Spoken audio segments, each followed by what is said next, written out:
Hello and welcome to News Morning here on Newday on TV3. My name is Beatrice, coming up in the next few minutes.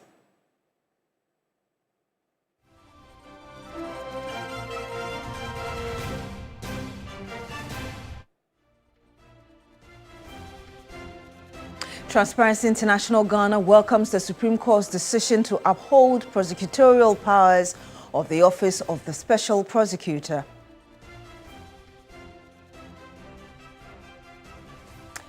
Also on this program this morning, divided opinions over the impact of the Supreme Court ruling that the delegate system used by political parties in election is unconstitutional.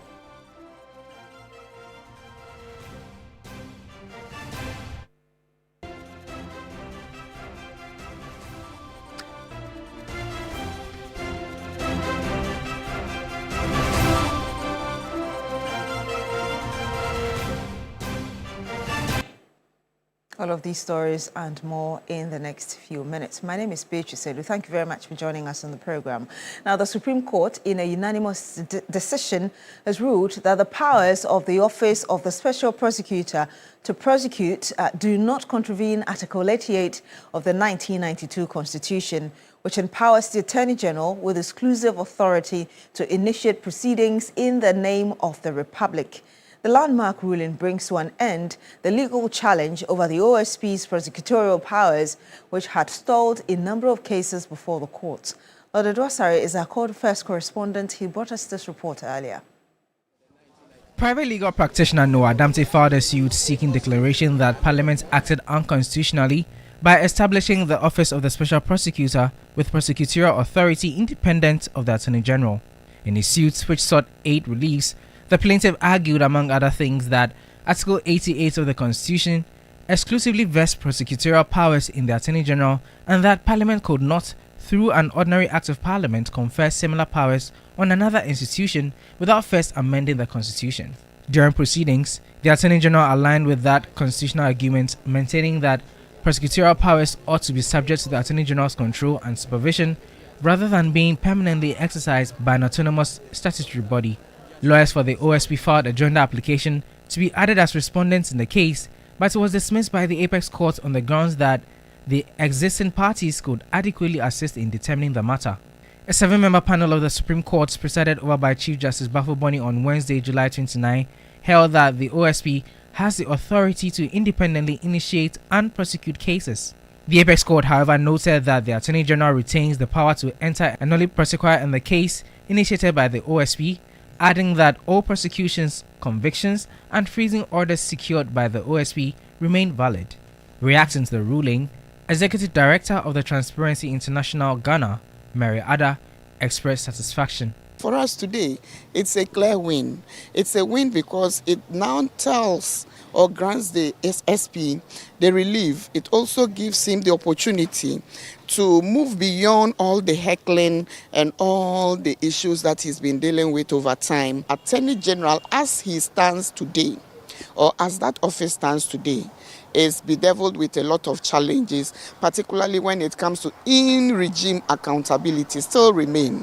And so who else to do that but to have an office that is dedicated to do so? Deputy Attorney General Dr. Justice Remsai also spoke to the media. The AG can now discontinue cases started by the... No, but that has always been our position, so... The decision of the Supreme Court paves the way for cases such as that of former NPA boss Mustafa Hamid and former Finance Minister Ken Ofori-Attah's SML matter to continue. Lord Edwasari, TV3 News, Accra. We stay at the court, and founding member of the NPP, Dr. Nyaho Tamaklo, has described the scrapping of the delegate system by the Supreme Court as a major win for democracy. Earlier, the Apex Court, in a majority decision of 5-2, declared the delegate system unconstitutional and directed political parties to put in measures within a year to allow all members in good standing to vote. Lord Edwasari again.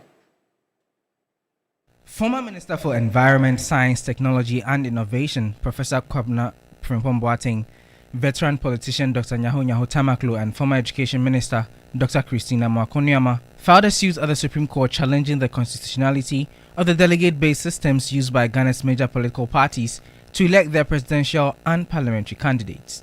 The three plaintiffs were seeking constitutional declarations against the New Patriotic Party, the NDC, and Convention People's Party. They argue that the party's internal electoral arrangements disenfranchise ordinary members and violate the democratic principles entrenched in the 1992 Constitution. In its decision, which was dissented from by Justices Esiedu and Gaiwu, the Supreme Court held that the delegate system creates a limited electoral pool that facilitates money politics. The court indicated that although opening party primaries to all members in good standing would better promote constitutional democracy, it could also increase campaign costs. The Director of Elections for the NPP, Gary Namakon, was not enthused by the court's decision. They said everybody should vote. Members in good standing should vote. All members in good standing should vote. Yeah. Who's going to pay for the cost? Says it's necessary to promote the. Who is going to pay for the cost of the elections? They did admit that it's going to increase the financial burden. So who's going to pay for the cost of the elections? Obviously, the political parties. The political parties? Well, let's wait and see. NPP founding member and plaintiff in the case, Dr. Nyaho Tamaklo, expressed satisfaction with the ruling. If the ruling had been different, that would have been a great worry to me, because I know eventually it would destroy the democracy we are trying to build. Because what is happening now is known to everyone. If you have money, you buy your way. If you don't have the money, you'll get nowhere. So I'm happy that monocracy has been curtailed today by the Supreme Court. Director of Policy Engagement and Partnerships at CDD Ghana, Dr. Kojo Pumpuni Asante, also spoke to the media. The next step now is they gave them a year. And that's where I think we, all of us, should engage, and I think civil society should engage. What should be the systems that I really believe that we need to revisit the political parties law, because internal regulation of parties, that leaves it to just the constitution. It's not sufficient to guarantee us the things that we want from political parties. So maybe this is a good conversation for all of us to have. A legal representative of the NDC reacted to the ruling. We actually argued in support of the writ and the reliefs, and we are happy that the Supreme Court has granted them. The court was clear that within 1 year, all political parties must try to accommodate to this judgment. So let's read the judgment and we'll take it up from there. The 7-member panel that heard the case comprised Chief Justice for Bafo Boni, Justice Gabriel Skopamang, Justice Isifu Omoro, Justice Tanko Amadu, Justice Samuel Adibu Esiedu, Justice Senyo Jamefe, Justice Enes Yao Jewu, and Justice Subari Lodido Asari. TV3 News, Accra. In a related development, members of parliament are equally divided over the Supreme Court landmark ruling scrapping the political parties' delegate system. As some argue, expanding participation to all registered party members could increase the cost of internal elections and worsen the monetization of party politics. Others believe the decision will have little practical impact since parties may still limit primaries to their members. A report by Christian Yale. The Supreme Court has made one emphatic ruling that it is unconstitutional to continue to use the party delegate system. But many believe this could rather worsen the vote buying concerns. Members of Parliament have shared split opinions. Expanding it to make everybody vote will not stop monocracy. In fact, it will increase it. So if it is stopping monocracy, that's why they are doing that. I'm sorry, it's not going to stop monocracy. Unless somebody has not gone for an election. If you've gone for an election, you will know that it's going to get worse. If we keep saying that we need to increase this because once the number is increased, people won't pay. Look, it will surprise you to know that if somebody wants to pay, that if people are paying, it doesn't matter when it goes to 10,000. They will select those people and pay them. Politicians and candidates standing for elections would now have to spend money more on communication and on their campaign structures generally, because you are now reaching a much bigger number of people. But what has been obscene, the payment of money to individuals to go and vote for you, which has become almost an acceptable subculture I think will be addressed by this decision. Internal politics comes with cost implications. Some ask, was it better with a delegate system, or this expansion of numbers could worsen the cost of organizing internal polls? Or maybe the state could consider public funding for political parties. If you ask me, I don't think that we need to continue to burden the state with this cost. Allow the person who wants to contest to bear his cost. And that is why the NPP felt that we didn't have to bring the state to this at this time. We don't have to involve the state. So Zimbabwe, South Africa, all those countries, what they do.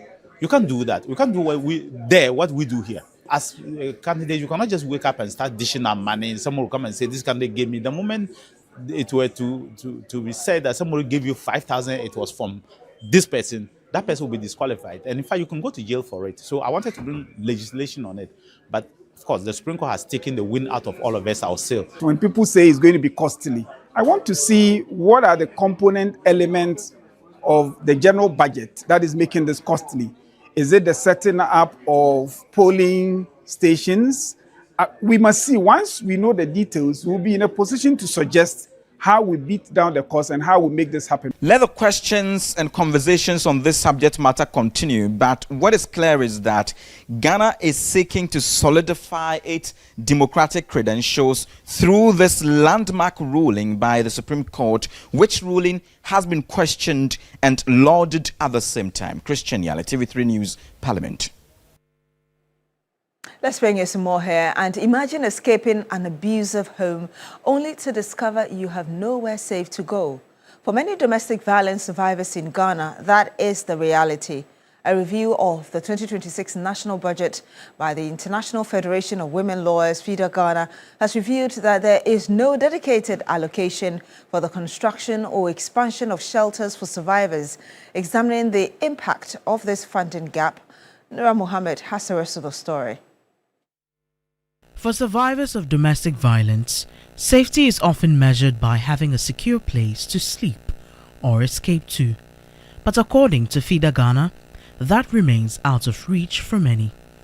Its analysis of the 2026 national budget shows that while the domestic violence fund has been increased to 1.6 million Ghana cedis from 337,500 Ghana cedis in 2025, it is still below the 2.7 million Ghana cedis allocated in 2024. More concerning, the organization says there is no dedicated funding for the construction or expansion of shelters for survivors. Susan Ayeti is the executive director of FIDA Ghana. How much money is available for the DV fund? Now, that is of great concern to us because survivors of gender-based violence, survivors of domestic violence need essential services. And some of these essential services include medical care. It also includes legal support. It also includes psychosocial support and material support. And so if we don't have enough money to really, fund some of these essential services, then it means that the survivors have been left out. FIDA Ghana notes that although the Ministry of Gender, Children and Social Protection has received more than 116 million Ghana cedis for capital expenditure, none of it has been earmarked for shelter infrastructure. So there are quite a lot of things that, the government, we believe, can do. And one of the key things is to make sure that, monies that are allocated to the Ministry of Gender are released, on time. And we are also saying that even if they are released a little bit late, they shouldn't be allowed to send back those monies to government chest. Out of the 16 regions, only 2 regions, can say they have some form of shelter, which is not even enough. So 14 regions basically do not have shelters. And so that's one thing that we need to look at. Behind every number is a survivor, one who is searching for safety. And until more shelters become available, with increased funding and resources allocated to support them, the search to reclaim dignity and hope for a better future continues for many across the country. Nura Mohammed, TV3 News, Accra. Now, a 5-member committee has been established to investigate students who participated and grievances and determine the root causes of recent protests at the Kobo Nursing Training College. The moves follow a decision by the Regional Security Council, RECSEC, to shut down the institution. The Regional Security Council, RECSEC, has set up a 5-member investigative committee to probe to the root causes of the recent protests at Kobo Nursing Training College and recommend decisive measures to restore order. Composed of representatives from the Regional Coordinating Council, the Ministry of Health and Education, the Techiman Traditional Council, and the Ghana Police Service, the high-level panel has been tasked with examining student grievances regarding poor food quality, unapproved fees, restricted library access, and inadequate campus sanitation. We've come out with a 5-member committee. So these people, we've directed that they should come to my office by tomorrow so that we will provide them with the terms of reference for them to start their work. Our decision, further decisions, will be based on the recommendations that the committee will bring. While the school remains closed to facilitate proper investigations, regional authorities have ordered college management to implement immediate interim fixes to improve campus living conditions, urging students to remain calm while the committee prepares its formal report. In the petition, they stated clearly that the school always gives them insufficient food and under quality food as well. So we directed the management to make sure this one is not beyond them. They should make sure they improve the quality and the quantity of the food for the students. They also touched on their library hours being too short for them to study. So we equally also directed that management should make sure they extend the library hours for them. They also raised issue on sanitation items. That one too, we don't think it should be beyond the ability and the capabilities of the management. So we equally directed that they should make them available to take care of the sanitation on campus. Whilst you are on demonstration, your other colleagues are learning. So we are equally pleading with the student. They should allow tensions calm down. The investigation comes amid strong calls for accountability from the National Student Representatives of the Ghana Nurse Midwife Trainees Association. National President of the association emphasized that immediate intervention is needed to protect student academic progress. And we are only calling for urgent action to be taken, and the demands of the students should be addressed as soon as possible so they can continue with academic activities. They are missing out a lot. Honestly, they are missing out a lot. The academic calendar is already short, and these are becoming distractions to their learning processes, and we are only hoping that the relevant authorities would act swiftly for all these concerns to be solved. The investigative committee is expected to complete its review and submit a full report outlining decisive measures to address the administrative and welfare concerns raised by the student body. Regional authorities maintain that normal academic operations will resume once interim improvements are in place and order is fully restored. Belinda Tete, TV3 News, Kobo Nursing and Midwifery Training College, Kano East Region. In a separate development, tension is mounting at the former Ameria Dairy farm after dozens of buildings were demolished, despite claims that the land was lawfully released by the government to its custodial owners. The affected developers accuse those behind the demolition exercise of acting outside of the law and are demanding compensation for their losses. The Amrahia Dairy farmland was acquired through an executive instrument. On November 25, 2020, the government released 40% of the acquired land to the custodial owners following a series of engagements with the family heads. The family subsequently allocated portions of the land to private developers who began constructing residential and commercial buildings. Construction was progressing until Clemens Jato and a group of men reportedly moved onto the site and carried out a large-scale demolition. This land was released to us in 2020, and as I'm standing here, I have a copy of the document. So these are the families that the government released the land to. Fast forward, we just heard one day that this Clemens Zato has come with policemen demolishing people's structures, people's buildings, people's investments, which is unlawful. Most of the structures at various stages of completion were reduced to rubble under heavy security protection. Affected developers say the demolition took place on July 19, 2026. They've demolished walls, they've demolished some structures, some buildings as well, all over the place. That they have instructions to demolish for the place to be rezoned. A government must be for the people, and the people will be for the government. If the government is not going to be for us, how does the same government want us to be for them? The victims are calling on the Minister for Lands and Natural Resources to intervene and stop what they describe as the unlawful actions of Clemens Jato. They are also demanding full compensation for their destroyed properties. I bought this land from the rightful owner.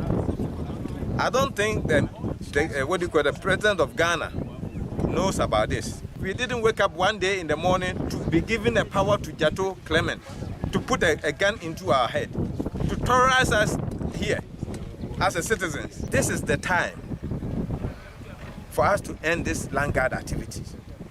We are not going to sit here idle. The affected developers say they will pursue every legal avenue to seek justice if the authorities fail to intervene. They are urging the Minister for Lands and Natural Resources to investigate the demolition, hold those responsible accountable, and ensure they are adequately compensated for their losses. Chairman of Vice Chancellors Ghana, Professor Richard Amankwa, has called for a more balanced conversation on claims that university programs do not meet the demands of the job market. Speaking on the sidelines of the Vice Chancellors Ghana Conference on Higher Education in Accra, he said that while concerns about graduate unemployability are valid, it is inaccurate to suggest that all university programs are disconnected from industry needs. The relevance of university education to the changing job market remains a major topic in the higher education sector. Speaking on the sidelines of the Vice Chancellors Ghana Conference on Higher Education in Accra, Chairman of Vice Chancellors Ghana, Professor Richard Amankwa, indicated that the issue should not be viewed as a blanket failure of the university system. Instead, he stressed the need for continuous assessment of academic programs to ensure they remain relevant to the evolving needs of industry and national development. Certainly, it is not every program that we run in the university that will meet some conditions in the job market. I come from the University of Mines and Technology, and we train people not only to acquire certificates, but also to get skills for the minerals and allied industry. So, from where we are sitting, I can say that our programs really meet the job market. People are not trained in the university directly for specific industries. So when you employ a graduate, the first thing to do is to train the person to fit into your job space. The conference brought together vice chancellors and educational leaders from across West Africa to discuss the future of higher education and how universities can embrace technology, strengthen digital infrastructure, and ensure graduates are equipped with skills that meet the demands of the modern job market. We have to have this conversation to look at the policy direction in terms of educational leadership and transformation, and how this digital infrastructure and knowledge can be pushed to the next level as far as Ghana and the West African sub-region is concerned. Executive Secretary of the Vice Chancellors Ghana, Dr. Sena Kweglo Freku, said the rapid pace of technological advancement makes it necessary for institutions to constantly review their approaches to teaching and learning. We know that the strategies are there, the AI and all these things that they are including, but we want to look at the specific policies that institutions have in incorporating AI into their teaching and learning. And that's all for News Morning here on New Day on TV3. My name is Beatrice Sedu. Thank you very much for joining us on the program. Do continue with us on New Day.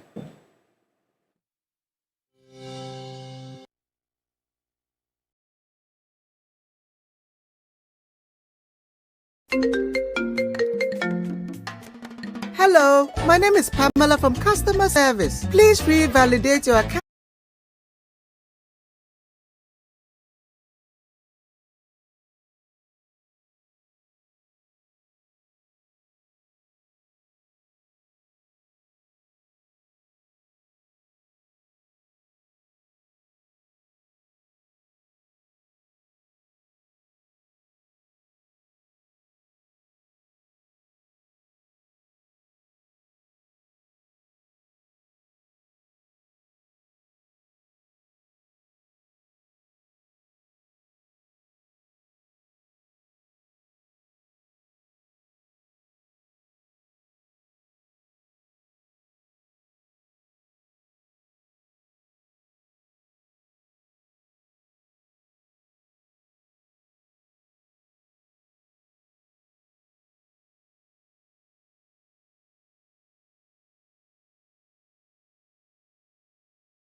Off for a while at least, while they still try to fix the problem. I agree that we need an update because yesterday, if you look at the statement, they were very strategic with their words that they were going to restore or work on it as soon and as safely as possible. Yes. There were not really any timelines that by close of yesterday we should have our lights back. But it's interesting because in the morning we had people during the This Morning segment telling us that their light had come. But like you rightly said, a lot more others also have not had their light. Myself this morning when I was coming, fortunately I had light when I got home and the light stayed on when I was coming back to work this morning. My lights were on, but the moment I left my community I realized the entire stretch was very dark, meaning that a lot more people still don't have light. And yesterday I spoke with somebody who lives in Wager and he was telling me that he also didn't have lights the entire day, and that was actually in the evening as well. So yeah, hopefully we get an update on because again, yesterday the statement didn't tell us what triggered this major fault. We should be able to find out within 24 hours, at least preliminary investigation should be pointing us to something and what they are doing to ensure that we restore power. Because people need their power to aside from the comfort you get with having your power, those whose main job has to do with electricity, it becomes a major challenge. Absolutely. Yes. And, you know, the lucky thing was that yesterday the weather was fairly good. Yes. Very breezy, very cool, very airy. Yes. And so for a lot of people, maybe to some extent, they didn't exactly face a very difficult situation, even though their lights were off. But beyond even having your room, you know, airy, Cool, etc., it's also about your appliances, your fridge. You have food in the fridge, in the freezer. And imagine if your lights are off from 3 a.m.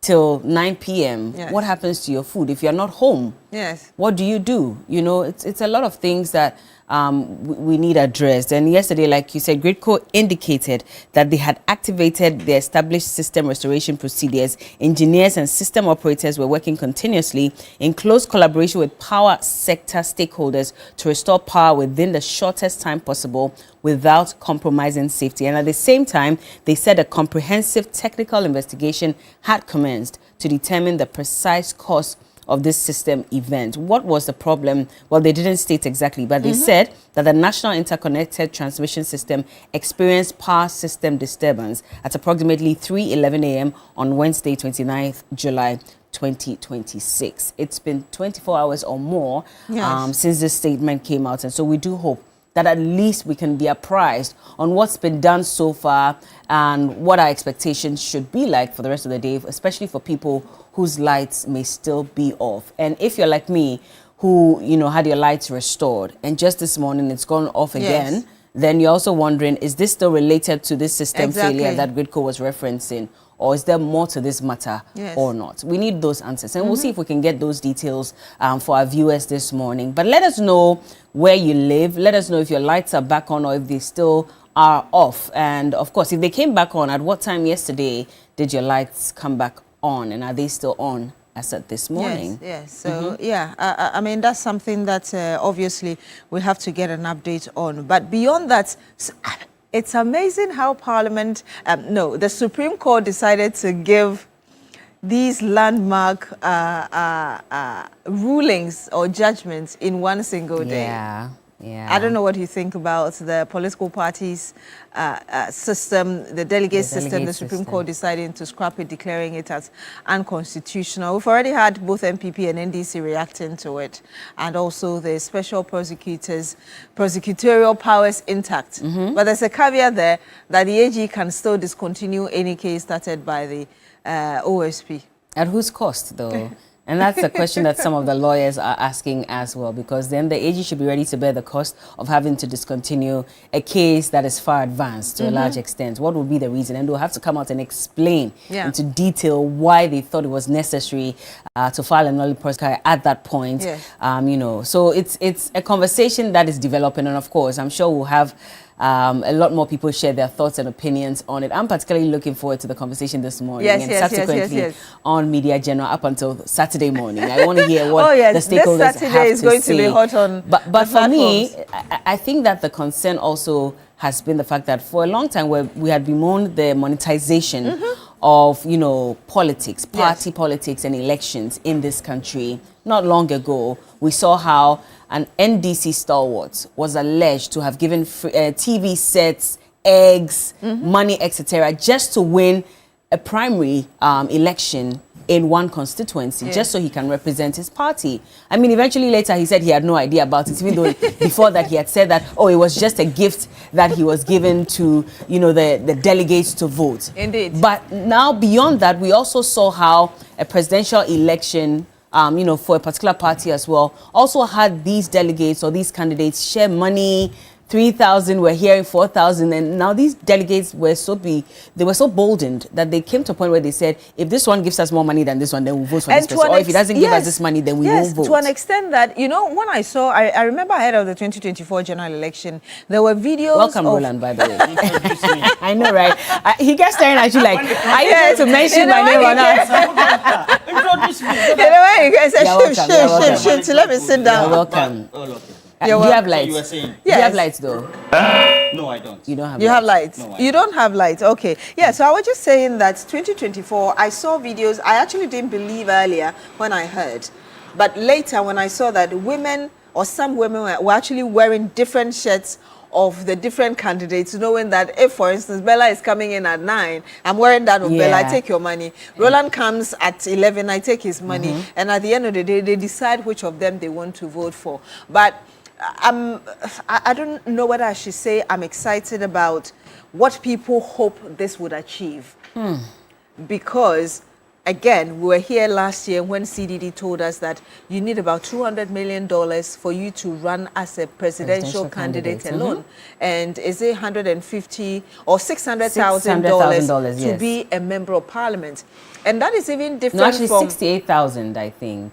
I saw 600,000 for dollars for parliament, those who want to be candidates, and that is also aside from going to what they call nurse the communities. So you go there, the constituency, it's so much money involved. So really within this 1 year that the Supreme Court is saying the political parties should put in the structures, hopefully the structures don't complicate things and make the situation even worse, but we're able to see some sort of you know, clarity, and there should be transparency where our monies are coming from. We've not been able to solve that problem as well in terms of financing of political parties. So, Roland.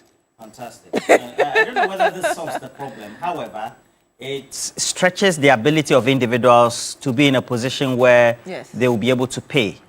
And then also convince others through maybe other means than what they think they have by way of their abilities to get them to represent them. However, I think the NDC has experimented with this before. So prior to 2016, around 2015, they did that. My experiences with some people I knew, like first-time MPs, etc., what happened was that their opponents in the same party, even over the period, made the decision to register others who were not, so to speak, core members or loyal people of the NDC, and they used that to remove them or to depose them during the primaries. So it has an advantage and disadvantage. Then there was wording in the public domain, and almost like a bragging right by the MPP at the time, subsequently, of course, led by Nana Addo Dankwa Akufo-Addo, that in their stronghold, like Ashanti, etc., they also fielded their own people in the NDC camps. And they also made a decision to vote against individuals they thought could also pose problems to their future candidates as well. So it has advantages and it has disadvantages. The point is that at the end of the day, the parties would need to adopt them at their conferences or congresses. Then subsequently, they also need to put in place mechanisms that will give them some level of certainty that this individual who is becoming a member and subsequently having a voting right is really affiliated to me in such a way that if that person makes that decision on who to vote for, it will be that person. The thing is, if this was implemented, maybe arguably individuals like Kenny Japan, etc., where their people claim they had the supporters of the grassroots of the party would be winning, you know.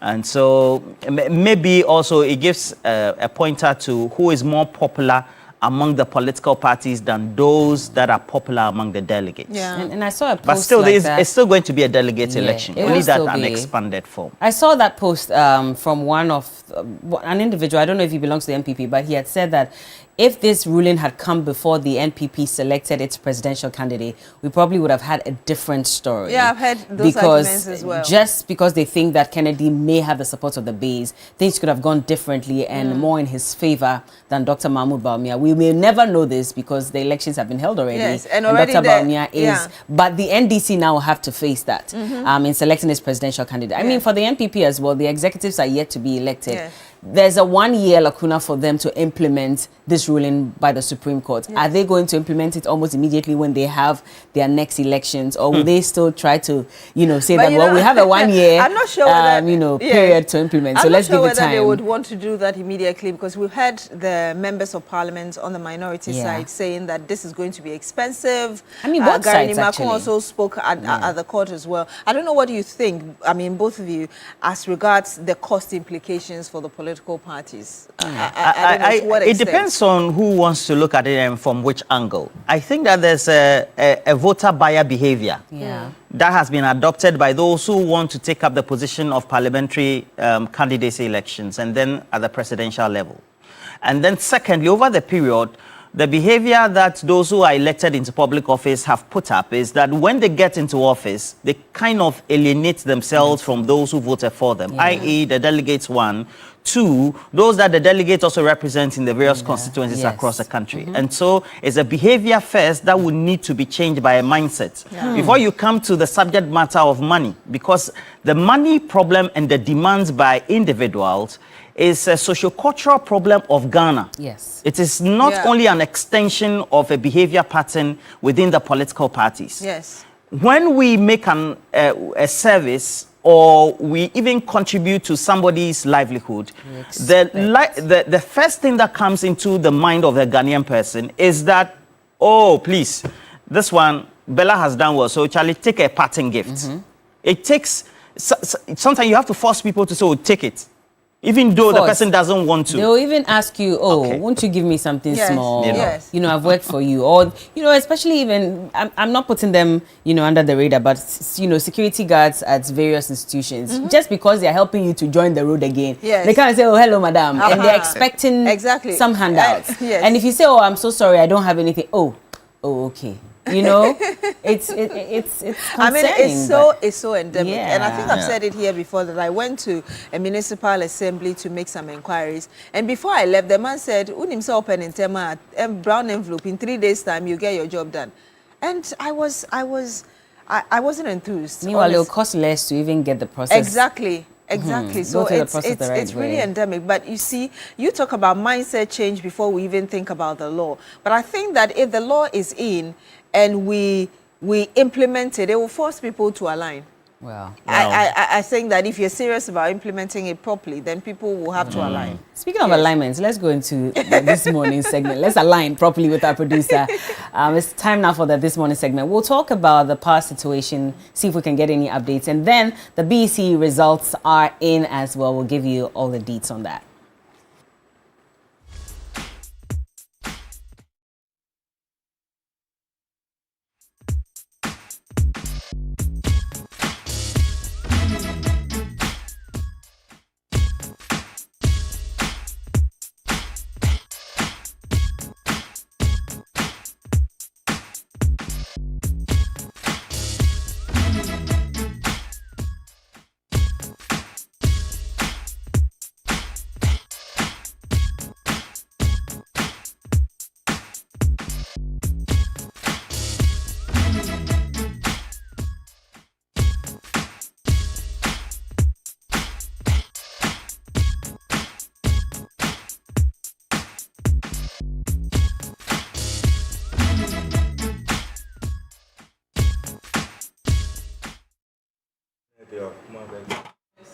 on Newday on TV3. Welcome to the This Morning segment. Yes, we're asking you whether your lights are back, whichever area you find yourself.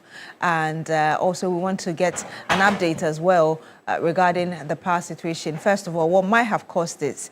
Let's speak to Richmond Roxon, who speaks for the Ministry of Energy. He joins us live on the phone, I believe. Good morning to you, sir. Thank you very much for joining us.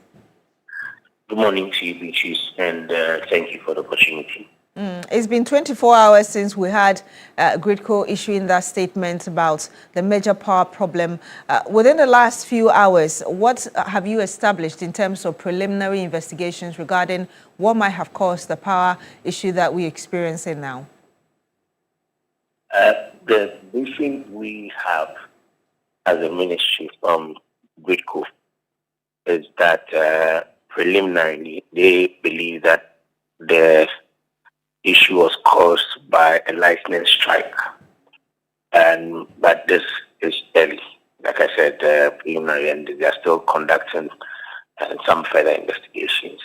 And so that's the briefing that we have. But I'm sure that definitely as the system improves and as they complete the restoration process, they'll be able to give us a comprehensive report on the way forward. Continue. No, please go ahead. Yeah, so from last night when the incident happened around 3:11 a.m., we had widespread power supply deficit. From about 5-6 a.m., the restoration process started, and it is still ongoing. You know, such magnitude of events are very, very devastating. And once you are dealing with the power sector infrastructure, in as much that you would want to quickly restore power for consumers, you would have to do it carefully to make sure that you don't compromise the integrity of the power infrastructure and then also safety. And so the engineers have been working on it carefully. So I'm sure that people have noticed that from time to time, some areas come back on stream, and then the process is still ongoing. And so we'll plead with the people of Ghana to bear with us. The engineers have been working since 3 a.m. The staff of the ministry, staff, the CEO of Gridco, I know he has been at the station where they are trying to do the recovery since the incident happened around 4 a.m. and they are still there. You're saying yesterday the statement from Gridco suggested that there was a system disturbance. This morning, I've heard you say there was a lightning strike. Is that what Gridco earlier referred to as a system disturbance? Yes. Based on the preliminary investigation? Yes, what you mentioned. So yesterday, at the time, Gridco was putting up a statement. Of course, the system had been disturbed. The cause was not known at the time. What had happened was the effect was that it had disrupted power supply. But so far, what we've been briefed is that is what they are attributing it to, that lightning strike, which affected some of them. Lightning strike at which of the stations, and how much power have we lost so far since the incident? The Gridco statement was very clear that it affected the national interconnection transmission system. And so that was the cause. It affected the line. So you know that once you generate, definitely from the generation point, you have to transmit from transmission, and then it gets to the various points. That's the I don't want to sound so technical. And so once the transmission side is affected, obviously the entire system will be challenged. So what I meant by that question was which parts of your systems, where it starts from, and how much power we've lost. I'm not sure I have clarity in terms of the answer. I mentioned that the national interconnection transmission system, that's what was affected. So I'm sure that you are looking for specific. You think it's maybe you're looking for Pokwasi substation, the substation. No, that's not it. There's a national interconnection transmission system. That is where you get the power, and then from there you transmit the power to the various BSP substations. That is what has been affected. And so that was what is being restored. Luckily, unfortunately, we've made significant progress. I'm sure that when you speak to your viewers, a lot more people will tell you that they've had power restored, even though the restoration process, like I said, because it takes time, it's been done in different areas from different moments from time to time. And so others had their power restored as early as yesterday morning around 5, 6 a.m.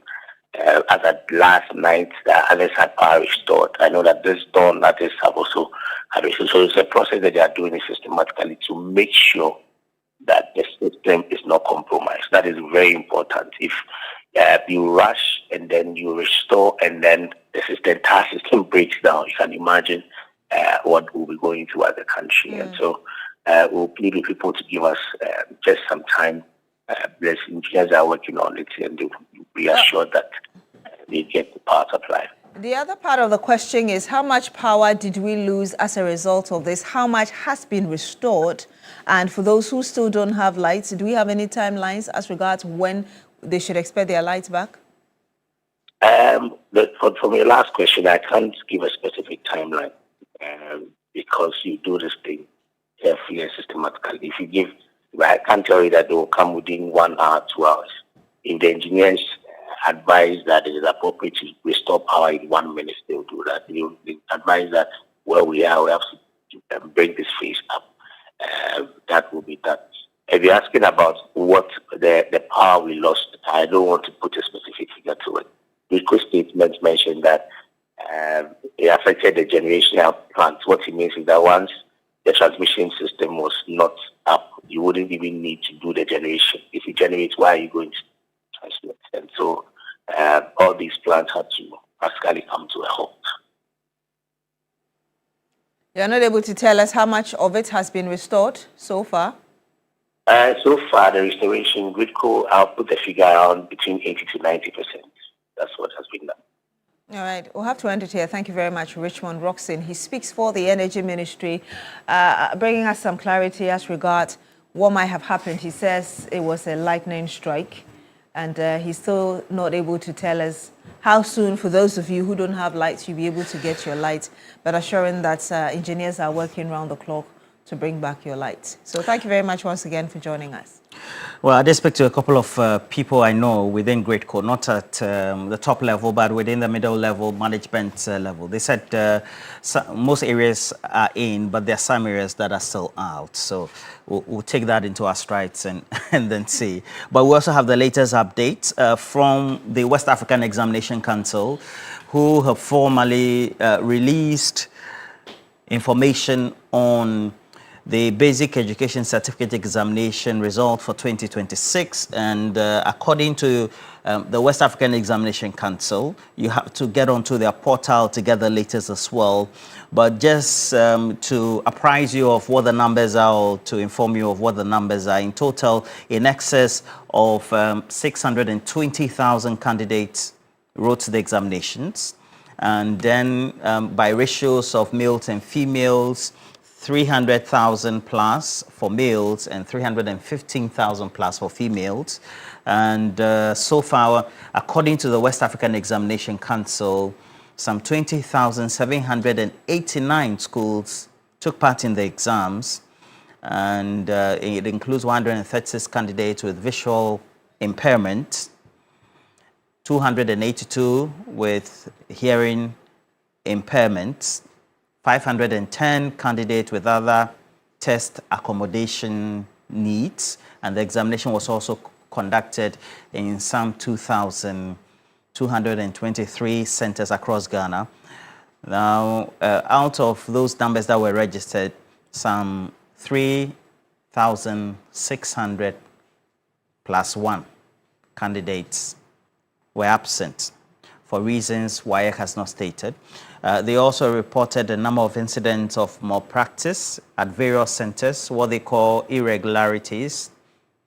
Now, the irregularities, according to WAEC, were noticed at the exam centers and then also when they were marking scripts. So far, they say they've cancelled the subjects' results of some 496 candidates, total cancellation of some 105 candidates, and then also 119 have their results withheld for some subjects, and then also entire result of some 48 candidates have been withheld. Now, so far, you get to the breakdown. It also tells you what the subject results of some 2,722 other candidates from some 229 schools have been withheld for, and the reasons why. You have to go to the portal, get the latest update on this.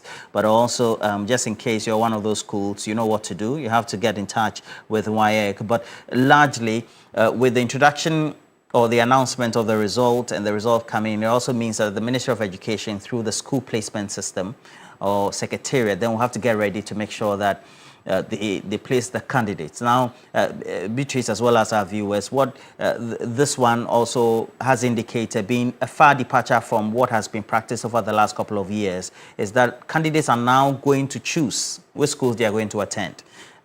Before now, you have to choose your school, and then when your results come, you grapple with, based on which result you got, whether you have to go to the school of your choice, etc. And we know we have category A schools, category B schools, category C schools, and we'll get to see. Usually what the senior high school placement secretariat has done, or the Free Senior High School Placement Secretariat has done, is to make sure that just in case you haven't been placed the first time, you have to make a recourse to the center, and then they look at available spots for you. However, I think this time around, because candidates will now get to choose their schools, I'm sure they're going to do that having their results in mind. So if you had aggregates 55, then you know that you have to go down the tier for the school placement that you want. It helps in that order. But however, everybody else is free to choose whichever school, but again, dependent on availability, Beatrice. Yes, indeed. We do have John Kapi on the line with us. Roland, if you help us with him. Mr. Kapi, if you can hear us, good morning to you. Good morning. And he actually speaks for WAEC, the head of public affairs at WAEC. So we've just gone through, okay, Roland. Yeah, so we've just gone through this. Now, the candidates who, or the schools that have their results withheld, and the candidates who have their results withheld, have you already communicated to them? Okay, thank you very much, and good morning to your listeners. You realize that we've put on our site, there's a place that you can go to and check the status of your results, especially whether they are withheld or cancelled. Just so that everybody is aware what is happening, because it will be difficult for us to reach each and every one of them. Previously, we would either provide a phone number through which we send an SMS, but we realized that a lot of people were not receiving the message. So we've decided to make it a little better. So there's a way by which on our portal you can click on a button and then it tells you the status of your results. So how many incidents? Okay, did you have tens of incidents recorded at the examination centers? Because according to the release, you notice more practices during the marking of scripts. So what about the centers? Yeah, so what we have, for the ones that have been cancelled straight away, they are the ones that were detected in the course of the examination. Because we had monitors going around virtually every part of the country. And so that was when these incidents were discovered. And so the actions have been taken. Those ones wouldn't need to do any further scrutiny or further investigation. So these ones that you've noticed that action has been taken are based on the fact that were found in the course of the examination. But we noticed that the numbers seem to be within range. If you compare this number to, let's say, last year's or the year before, what's your own assessment as a council? Well, what we've realized is that there's been, quite, it is not so much of an increase per se. There are some of the figures that have gone up, others have come down. I don't have last year's figures in front of me, but I think that they are, like you said, within range, not necessarily because we are happy that people are still engaging in more practice, but we think that with the level of monitoring that we have introduced, it has reduced drastically the number of people who may want to engage in this kind of act. The schools that haven't yet been chosen by the candidates, did you have a conferment or a meeting with the Ministry of Education before that decision was taken, or that's a sole preserve of the ministry? Oh, well, when it comes to school selection and placement, that is the sole preserve of the ministry, the Ghana Education Service. We do not have a hand in handling those particular issues. So I'm not able to speak to those issues. The last year, you were accused that you were too strict, comparable to other years before 2025. What decisions were made prior to the sitting of this year's 2026 BEC, particularly taking lessons from last year? Well, we have received complaints. Fortunately for us, there are a number of persons who serve on our board from the universities, from tertiary institutions, and they complain a lot about the performance of some of the candidates, the students that are before them and who have to be taught and that kind of thing. So, obviously, it's not so much about being overly strict, but also ensuring that the rules of the examination are applied. Every year we review our activities. Every year we get feedback from various sectors of the country, especially as far as education is concerned. And so those are the things that inform our next line of action as far as enforcement is concerned. I think as we wind down this interaction, it will be quite important for all stakeholders, that will be the parents, the schools as well, to be in a position to know how we are realigning so-called, based on what you informed us about being on the same calendar with other members of the West African Examination Council in the sub-region. How's that going? Well, so far it's gone well. When it comes to BEC is purely a local examination. It's just within Ghana. The other member countries have their own examinations that they write because of the peculiarity of the curriculum that we run.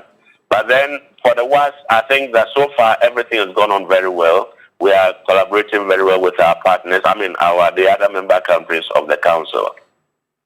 So will we meet the timeline where we're going to have intake or perhaps admissions into schools the last quarter of the year and then begin another thorough period or a term, or as we call it, a semester from the next year in January? Sure, yes. We are going to be able to meet the deadlines that have been set so that schools can start in the last quarter of the year. It's possible. Yes, we are working towards that. All right. Thank you very much, Mr. John Kapi. Okay, sorry. Kapi, if you can still hear us. We've gone through what you call irregularity detected during the conduct of the examination and, of course, during the marking of the script. What went into determining what could have possibly influenced an examination malpractice, which led to the results that you've given us? What went into that? How did you determine that?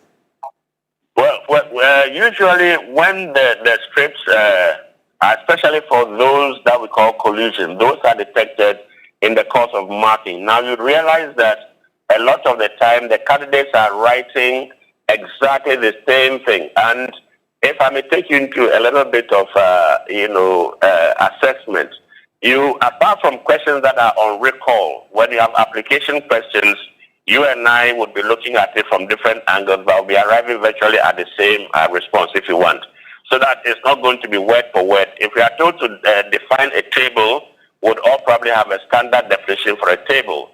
But when you are told to assess other aspects of the table, we'll look at them differently. Now, so you'll find out that there are scripts where the candidates have written the same thing. They are all having the same spelling errors. They are all having the same mispresentation of facts and that kind of thing. So that is what raises alarm. And so the examiners are told to note all those scripts and then let us have them and go through them again. Beyond that, there are times, unfortunately, after the students have copied from whatever they've sneaked into the examination with, they leave the sheet of paper in the answer booklet. So that also helps us to tell that something has happened. And from that, you can tell it's relates virtually to every single candidate within that particular examination hall. So then we pick up that information and we work on that, yeah. And still on that, 229 schools have been flagged. What's going to happen to them? Well, these are not, it's not as if it's the entire population of those schools. There are individual candidates from these schools that have one, issue or another. You may have about maybe 5 people who, out of the whole lot, who have probably done something untoward. And so those are the ones. But just that, of course, they are coming from all of these schools. So it is not about the entire populations, but individual candidates from those schools. All right, we'll have to end it here. Thank you very much, Mr. John Kapi. He's the head of public affairs at WAEC. Thank you for bringing us a bit more flesh to the statement issued earlier. Yeah. Did you hear what he said? You copy and you leave the paper inside. Okay, so that one, I'm sure is an oversight. Yeah. Every day, the thief will go scot-free. One day, the master will catch up. So usually that's what happens. And so just an overview again, just to apprise you, or to tell you what the latest are. The West African Examination Council. Oh, sorry, my bad. Okay. The West African Examination Council is indicating that a total of some 620,000 plus candidates they sat for this year's examination. And then so far they've released the examinations that were sat through or conducted across 2,237 centers across Ghana. Now, this is where it gets quite interesting. So we have cancellation of subject results and this one for some 490 plus candidates. And then 105 candidates had the entire results cancelled. Entire one. So they're going to get free, unless maybe you take your lawyers or something. Because when you go to WAEC with your parents, nothing will happen. Yes. There has to be a great justification for WAEC to say that we're going to reverse this.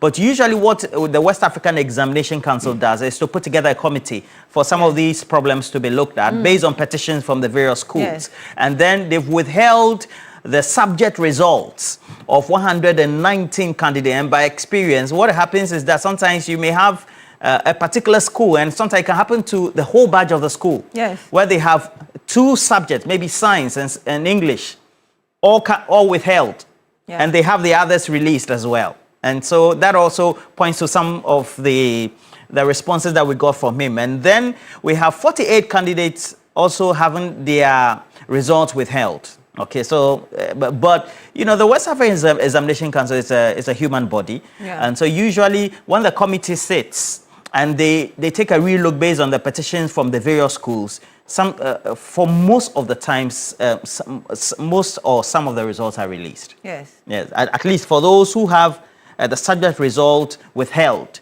and the others released. Though you may have all of it released for you. But sometimes if the schools are said to have undertaken more practices, or aided in the exams more then sometimes they tell you, Charlie, go and rewrite. Go and rewrite, so go and rewrite. Charlie, sometimes it can be very traumatizing for the BEC students because, you know, they're very young. They're not like SHS students who seem to have some level of experience, haven't sat with the BEC already. Now, we have to take your views. We have a couple of them coming through. We'll go to our WhatsApp console. Very important for us to do so. Zilis Drain is watching us from the UK, and he says that, Charlie, when I wrote BEC, I was top-notch. Yeah, everybody who wrote BEC said he did well. Now you're... Now you are up in life. So Zilis Drain said he did very well.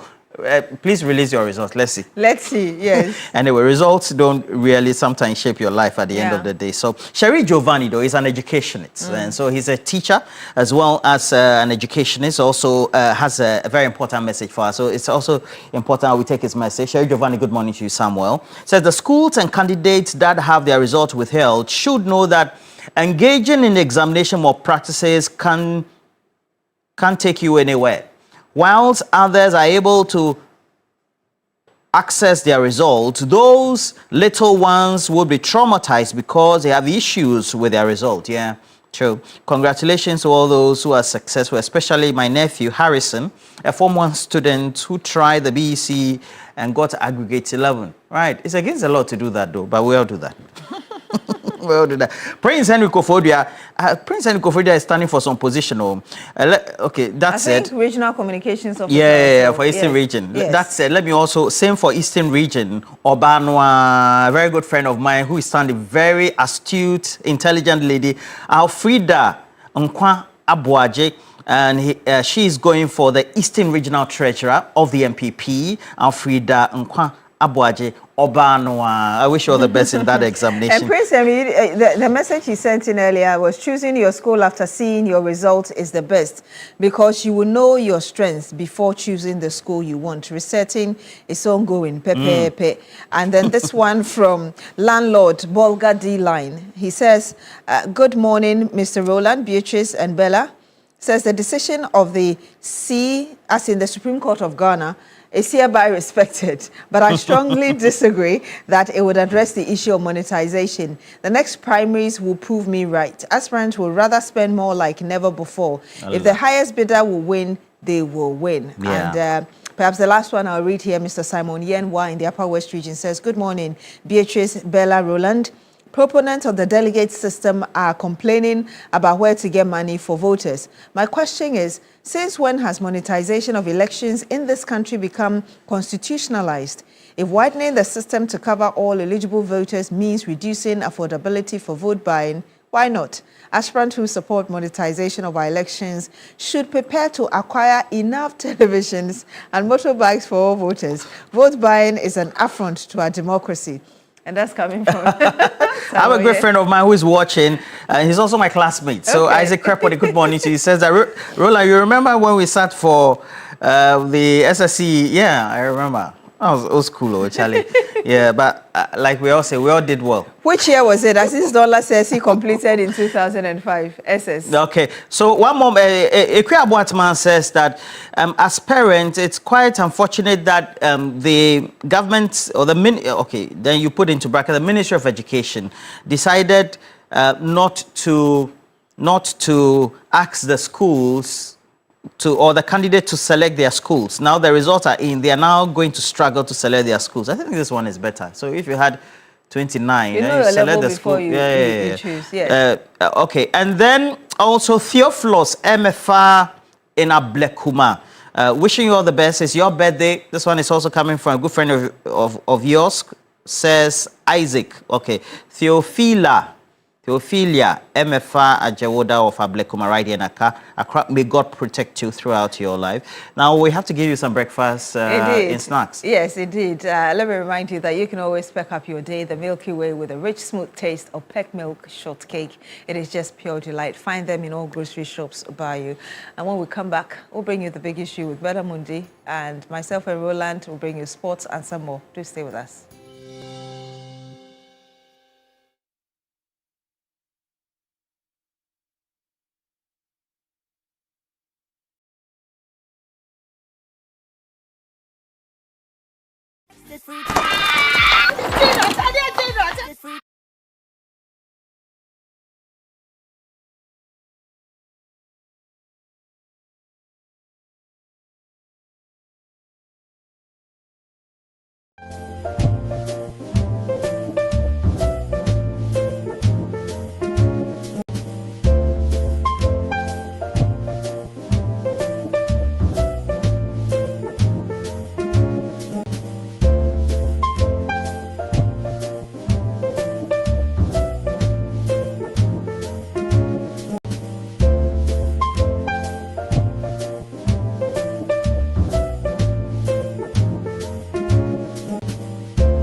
time now for us to get into our big conversation on the show. Good morning to you.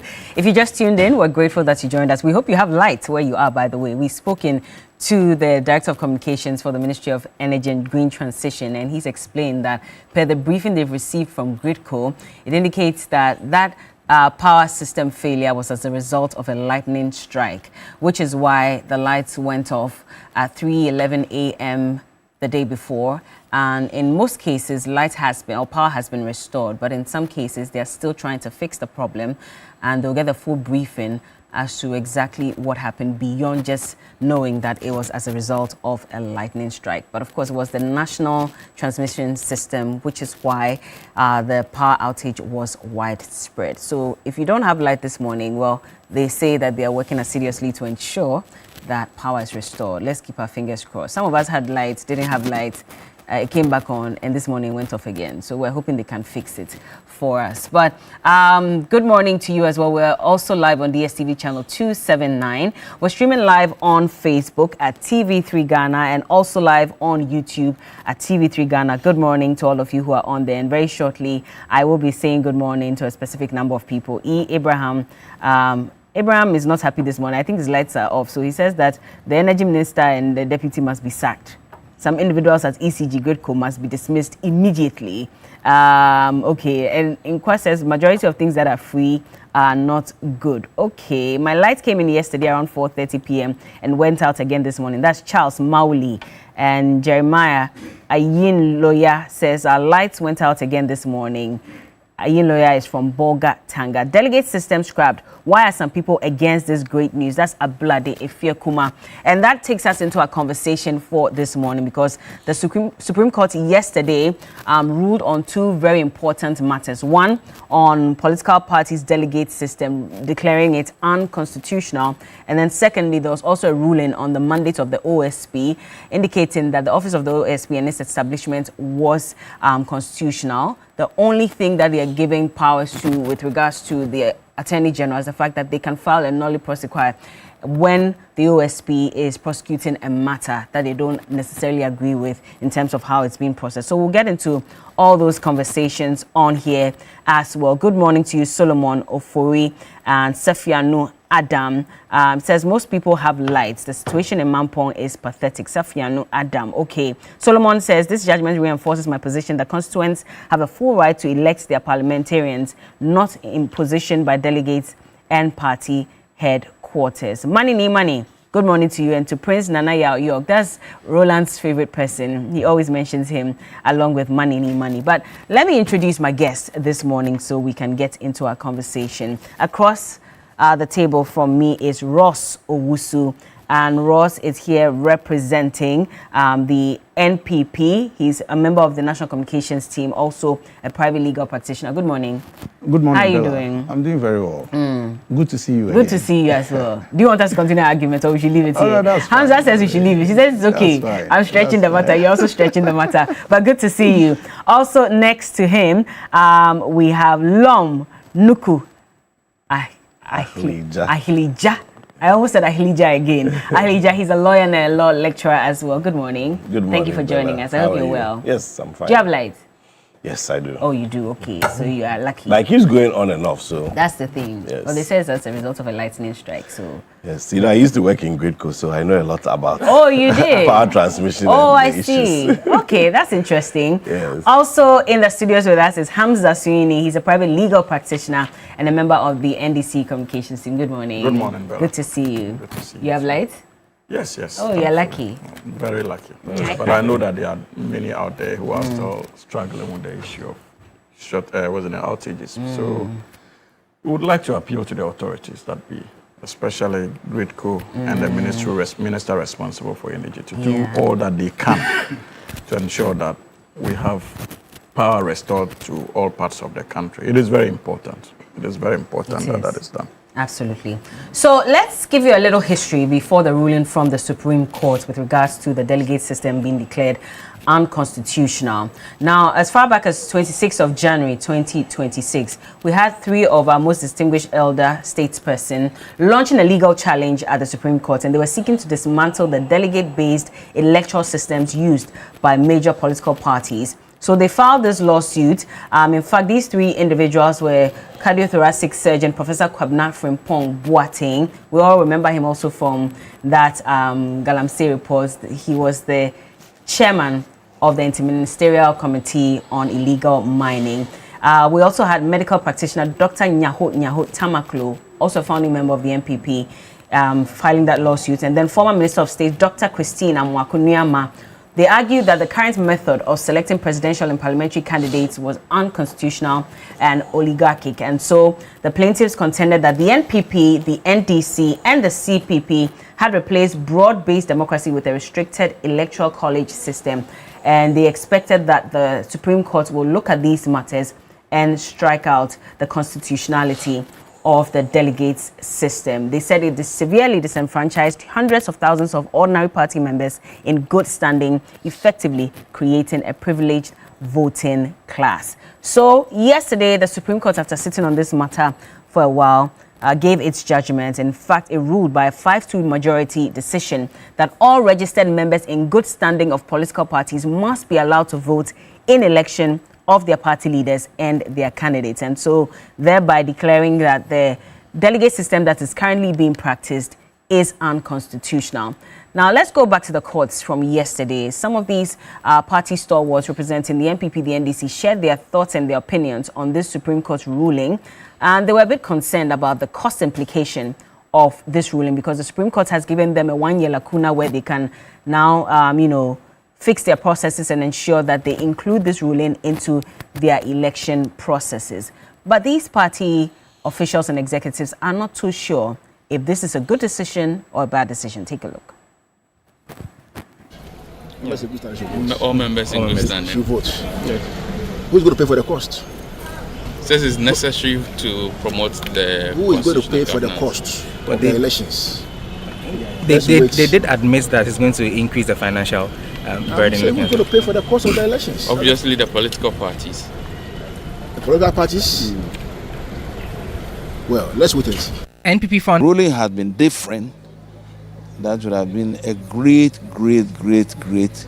worry to me, because I know eventually it will destroy the democracy we are trying to build.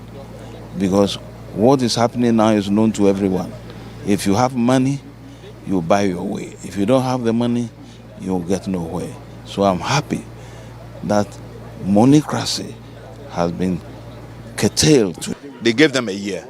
And that's where I think we, all of us, should engage, and I think civil society should engage. What should be the systems that I really believe that we need to revisit the political parties law, because internal regulation of parties, that leaves it to just the constitution. It's not sufficient to guarantee us the things that we want from political parties. Interesting thoughts on there, but the issue of monetization of our political parties, there's a CDD report that was released in 2022, and I'll just read bits and pieces of it. It said that the present cost of running for parliament in Ghana, as estimated by this study, is 4 million Ghana cedis, which is approximately $693,000. Now, 2 million of that sum is spent nurturing the constituency of interest and running for primaries, and the other 2 million is calculated to be expended during the general election campaign.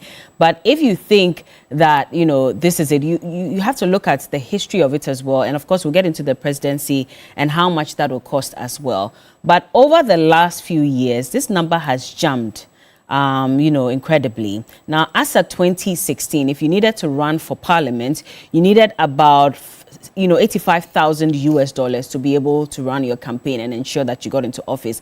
That has increased, according to the CDD, by some 59% or so, and now it costs you about $600,000 if you want to get into parliament. Now, if you want to become president, then you need a lot more. In fact, according to the CDD, it will cost you about $100 million if you want to get into the presidency. And that's 575 million Ghana cedis. As at 2016 as well, if you wanted to get into the presidency, you needed just about, $500,000 or so to get into parliament, into the presidency. So these are the concerns, which is why they are asking for this matter to be addressed. Now we have the Supreme Court making this ruling. what does it really mean? And why are some party officials and executives saying that this may or may not inure to the benefits of political parties? Hamza, I'll start off with you. Good morning to you once again. Good morning to my senior, Lom, and my brother, Raf, and of course, our cherished viewers out there. Bella, the feeling is quite mixed as far as the judgment from our apex court is concerned. And one can understand why it is so. But even before I go on to the substance of the decision, it is important for me to state that clearly, that this decision manifests clearly the independence we anticipated as far as our judiciary is concerned.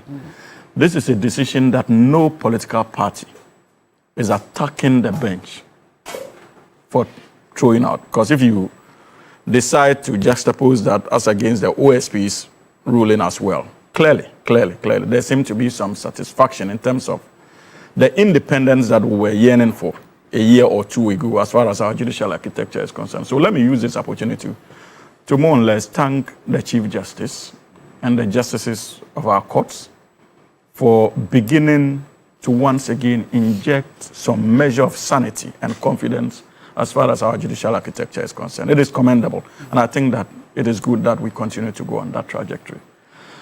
But in all honesty, as an individual, I have reservations as far as this decision is concerned. I can understand the desire of many of us, including the Supreme Court judges, in wanting to curtail the issue of monetization as far as our internal party elections are concerned. But the critical question that needs to be asked is whether indeed this ruling will achieve that purpose. I have my doubts. Why? First of all, my experience is that even when the NDC attempted it somewhere in 2015, it rather expanded the frontiers of expenditure for our candidates. Because hitherto, before the introduction in 2015, parliamentary candidates had to deal only with delegates and party executives. It was manageable. But when it was expanded, youth groups became a vital point of that engagement. Women groups. And my experience as far as the northern sector was concerned was that, look, a chunk of these youth groups, you go to them, they make demands. So if you have in excess of about 200 youth groups within one constituency, when you go, you necessarily must drop something. Either you must drop 4 or 5 motorbikes, pay 1,000, 2,000, 5,000 for fuel. In order to become a parliamentary candidate? Yes, not a member of parliament. Parliamentary candidate. Parliamentary candidate. And after being elected, you needed to go back to all these youth groups again in the general election to now get into parliament. And give them something again. Yes, and I think that it was one of the reasons why the NDC decided to apply brakes. Because you see, the objective is always to ensure that you curtail monetization. But mind you, no electoral reform in the manner that has been handed down by the Supreme Court will deal decisively with that issue.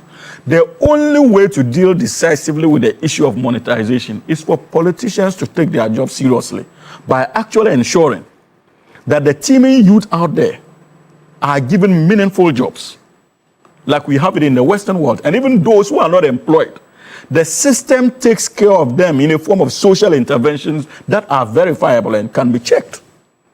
But until that is done, no matter how good intention this outcome is, be rest assured that it expands the frontiers of monetization. It doesn't curtail it, from the experience that I have. And so it is important. Again, I am waiting to see the content of the decision. But I am, from where I sit, possibly in the future when the decision is fully out, I may amend my position on the matter. I hold a strong view that even the 1992 Constitution, in a way, as far as its principles are concerned, upholds the issue of delegate representation. And so political parties going to elect either flag bearers or parliamentary candidates at the back of delegate election is something that I don't find problematic. If you look at our MPs, the speaker is elected in a delegate form, in line with the 1992 Constitution. we all don't come together to elect a Speaker of Parliament or the first deputy and second deputy Speaker. The MPs we elect to go represent us in Parliament do so for us, just as political parties elect constituency and branch executives to represent them when it comes to decision-making at the national level. And these people constitute the delegate corps to elect even parliamentary candidates or party officers, in line with that spirit of the 1992 Constitution. So I do not think necessarily that what the political parties were doing contravened the 1992 Constitution. That point needs to be made. Because even the 1992 Constitution, in its spirit, blesses the idea of delegate representation.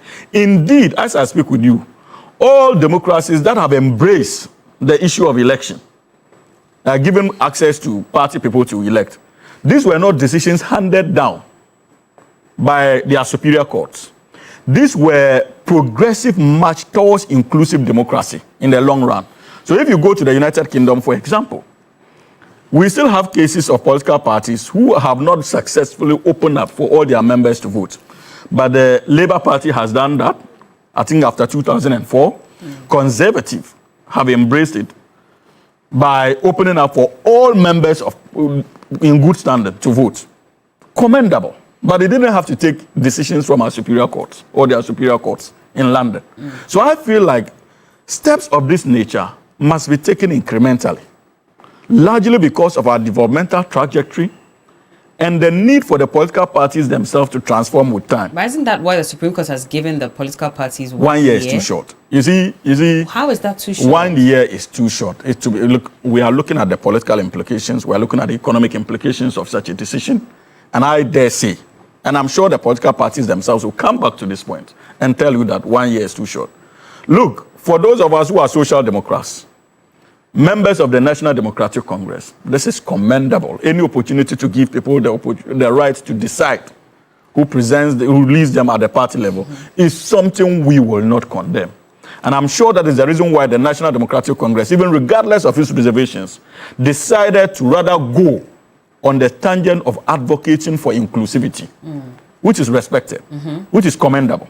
But even in doing so, it is only proper that we acknowledge the challenges and ask ourselves as political players the critical questions of how to ensure that we deal decisively with the issue of monetization. But I can bet my last kobo that this will make the running of elections even more burdensome economically. But because we have the experience. Who placed the burden on these, politicians? You place it on yourselves. You see, because in the past, you'd want to win the favor of your delegates at all cost.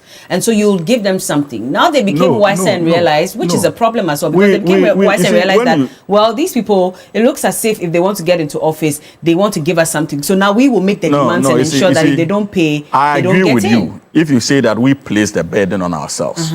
But I don't agree with the rationalization of sin by saying that we went to promise them we will do blah, like we give them the incentives. No. It is because of the consistent failure of our politics to actually meet the demands of the ordinary Ghanaian down there.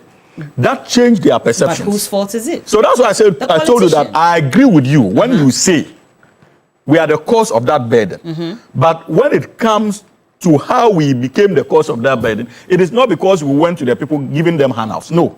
It is because the people themselves, over the years, got disappointed in the nature of our politics. And they told themselves that, look, we vote for you people. We see you ride in V8, in beautiful cars. We see your lives transformed. Now, if you want me to vote for me, drop something.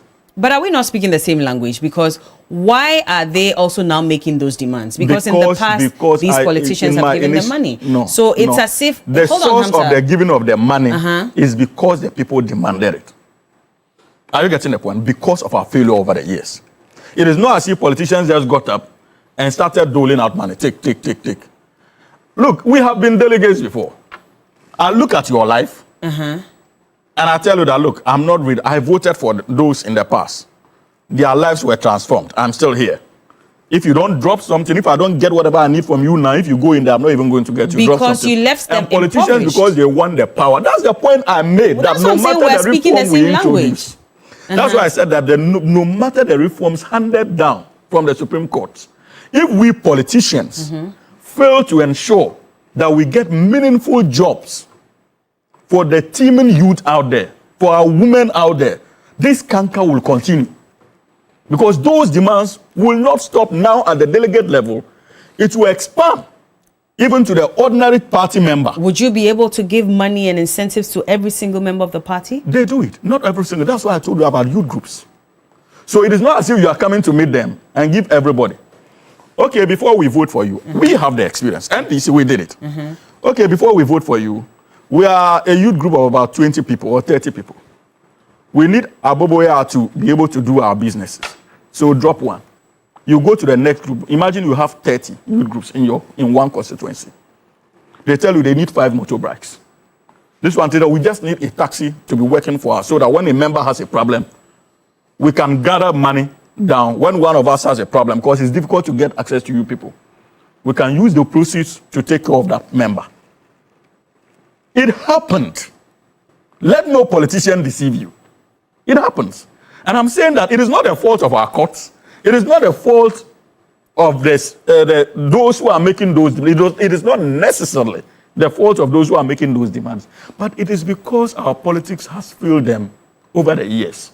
And so they are finding ways to make such demands from us, the political leaders. And that's why I'm saying that beyond this judgment, politicians must understand that if indeed we are committed to dealing with the issue of monetization, it is not just the handing down of judgments from the Supreme Court alone. We must ensure that those who are unemployed and put themselves into youth groups are meaningfully employed. So the and even politicians those need that to we do their cannot job. employ, yes, Okay. until we do our jobs, no matter how beautiful the reforms are, be rest assured that we'll be at. Well, we hope cost that you 90. start doing your jobs generally as politicians. Yes, Catherine hopefully. Michelle says, so get them jobs, or why not start by stopping the buying of V8? That's Catherine Michelle. And Frederick Aga says, I agree with the judgments because they must work and understand as the grassroots. Delegates only care for themselves and not the grassroots. All eyes on us. Frederick Aga. And okay, let me read one more. Okay, Obrimpong Kaba says that please tell Hamza that if he thinks this ruling is rather going to make them spend more, then we're also ready to collect with all our hearts. If people demand, just stay away from the election. It is not by force to contest.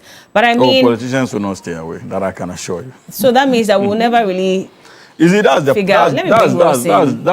the sincerity that must characterize our politics. I will benefit from it because I don't have money to do expensive. But I may go and the person with the deeper pockets and can pay widely will still have his way. Catherine says, please be real. For decades, we decried the giving of incentives for votes. So why all this whining at this point? Well, Ross, where do you also stand on this? Well, I think the thinking of the Supreme Court in arriving at this decision, in part, was to take away the monetization aspect of our delegate system, where delegates are induced, with monetary incentives to vote for some particular candidates. But as to whether this decision will really change the narrative is another thing. I feel that what this decision has done, and before that, let me mention that I do not have the benefit, and all of us do not have the benefit of the full judgment. So we will err on the side of caution. We would have to be careful when we are making certain pronouncements until we are able to read the full judgment. But on the face of it, from what we saw yesterday, I think what the Supreme Court has done has, by implication, taken those persons who are very knowledgeable and capable of holding public office, whether being the presidency or going to parliament. I think what they have done is that they've taken them out. If you don't have money, if you don't have deep pockets, you cannot run for campaign in this country.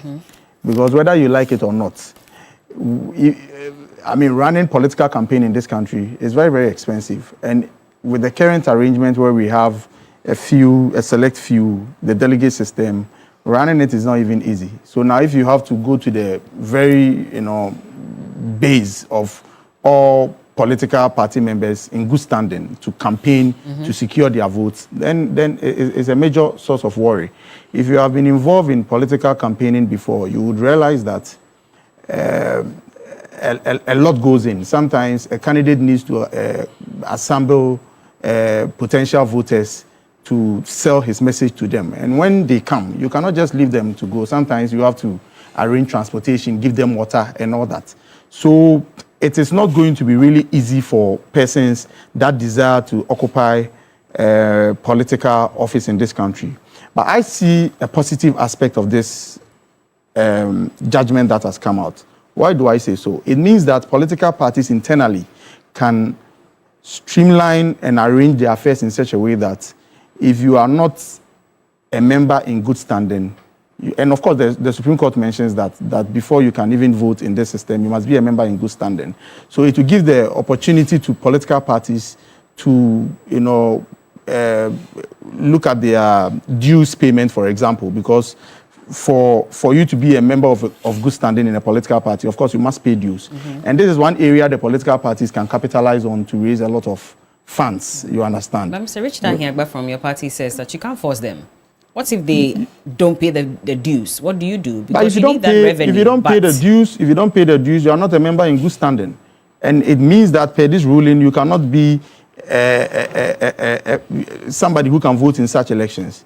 You understand? And my problem again with this ruling is that it seems to have concentrated on the parliamentary candidates and those who will be aspiring for presidential candidates. What about the internal party, the executive elections, like national chairman position, regional executives, constituency executives? The Supreme Court was silent on that. You understand? And I think we haven't read it. We so have we not. won't Yeah, know. exactly. Yes. That's what I'm saying. We won't know. That we won't know for now. But I hope that by the time the full judgment is out, we should be able to know whether these party executives are also part. Personally, and in my thinking, I think this should have certain flaws that the Supreme Court ought not to have entertained, because political party, we will agree, is a form of an association, right? And Article 21, is it 1E of the Constitution, freedom of association, enjoins every Ghanaian who desires to join some form of association, whether trade unions, political associations, to freely do so. To the extent that political party members have not complained and have not brought any class action before the Supreme Court to actually complain that they don't like the delegate system that is currently at play.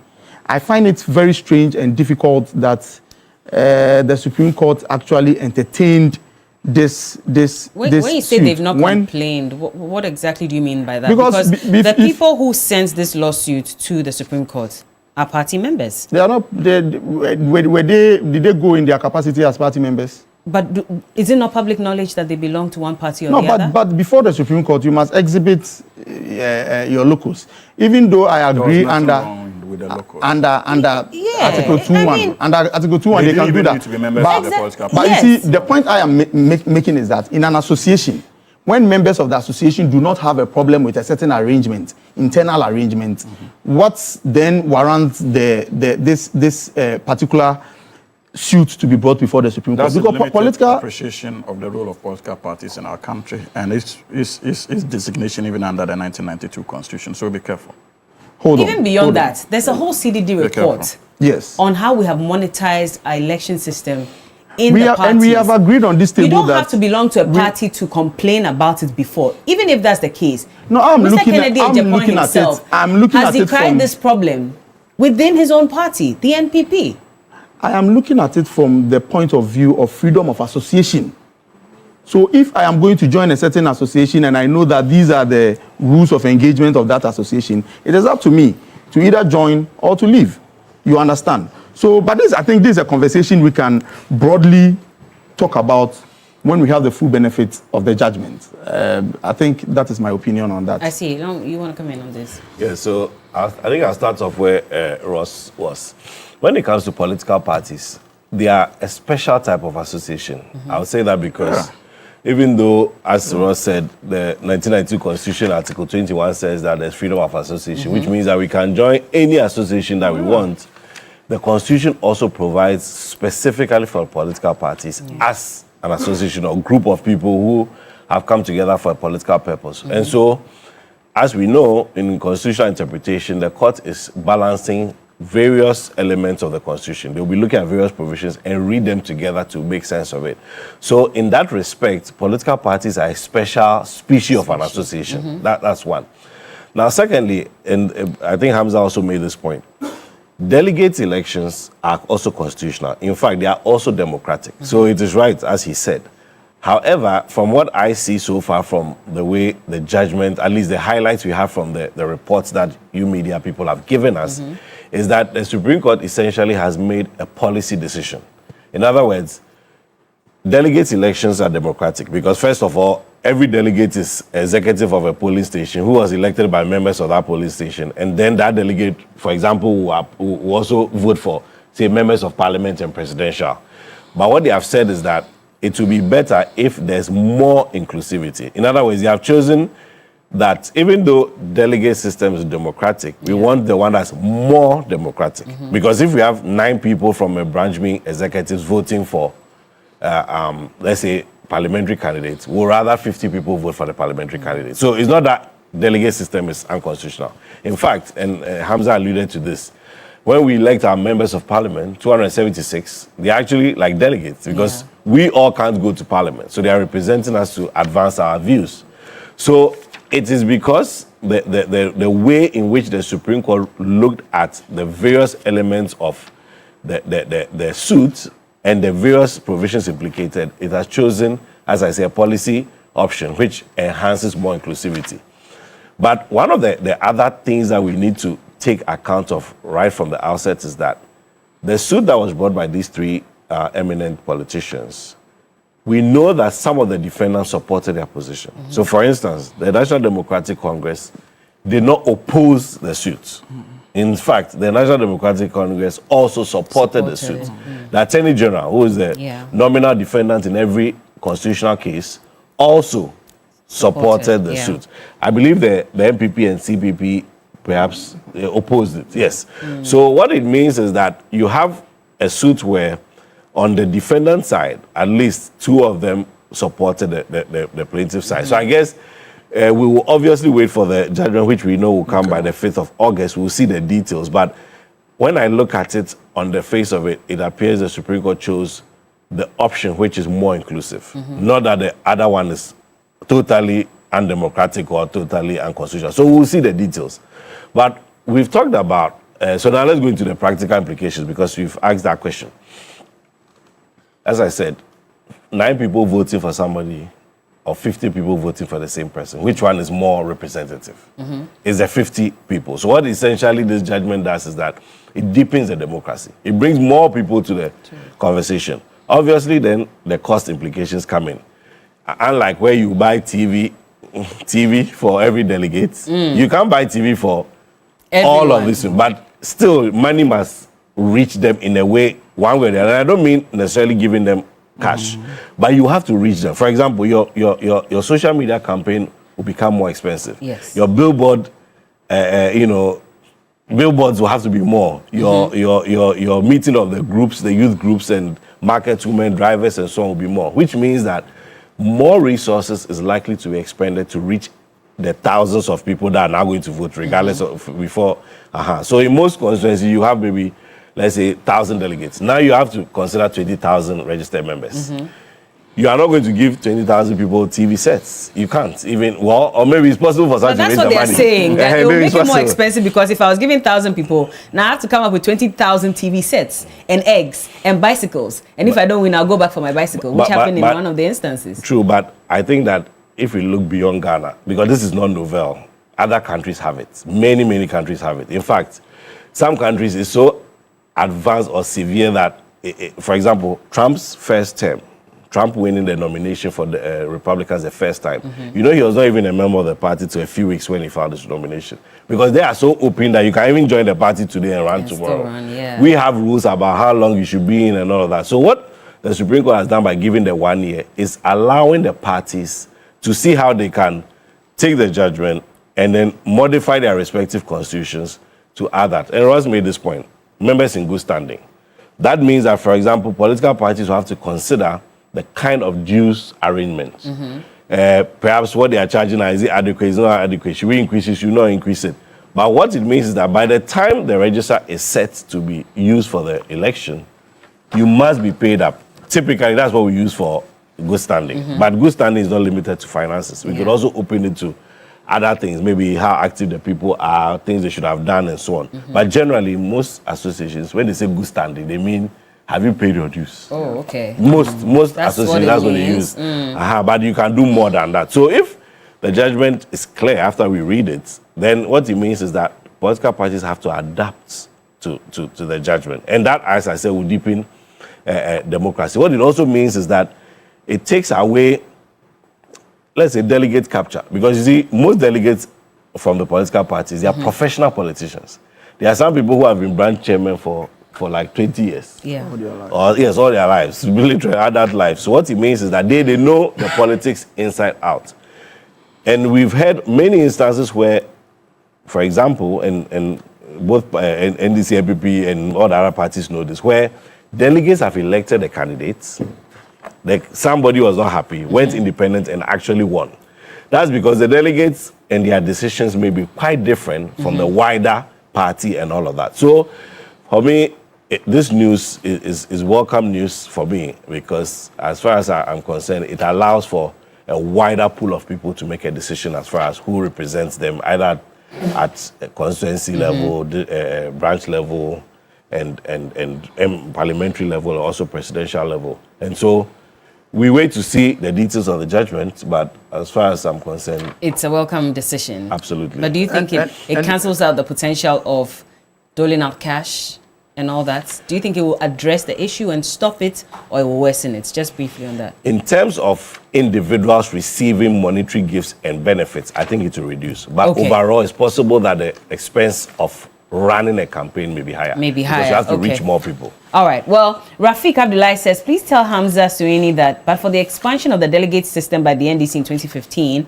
his other brother wouldn't be in parliament, and he knows it. The likes of Sam George, Ras Mubarak, and many others wouldn't have the opportunity to serve. The ruling by the SC gives ordinary party members a voice instead of just a small group of delegates. That's Bismarck Mensah. And Amuzu Walanyos, Hamza Suini, please stop the deception. Was financial issue the reason given to the Board Trade Committee? NDC MP said the registered album was full of MPP members. That was the reason why they pulled the brakes on the expanded delegate system. Do you want to respond to that quickly? I want to go on Zoom. No, it is important for me to state that. You see, sometimes, and many of us are not moved by that, it is about politics of convictions and principle. I think that on this table, I have not said that the decision to expand it is bad. I have not said that. Okay. I'm saying that it should be a policy decision that the parties themselves should be encouraged to do.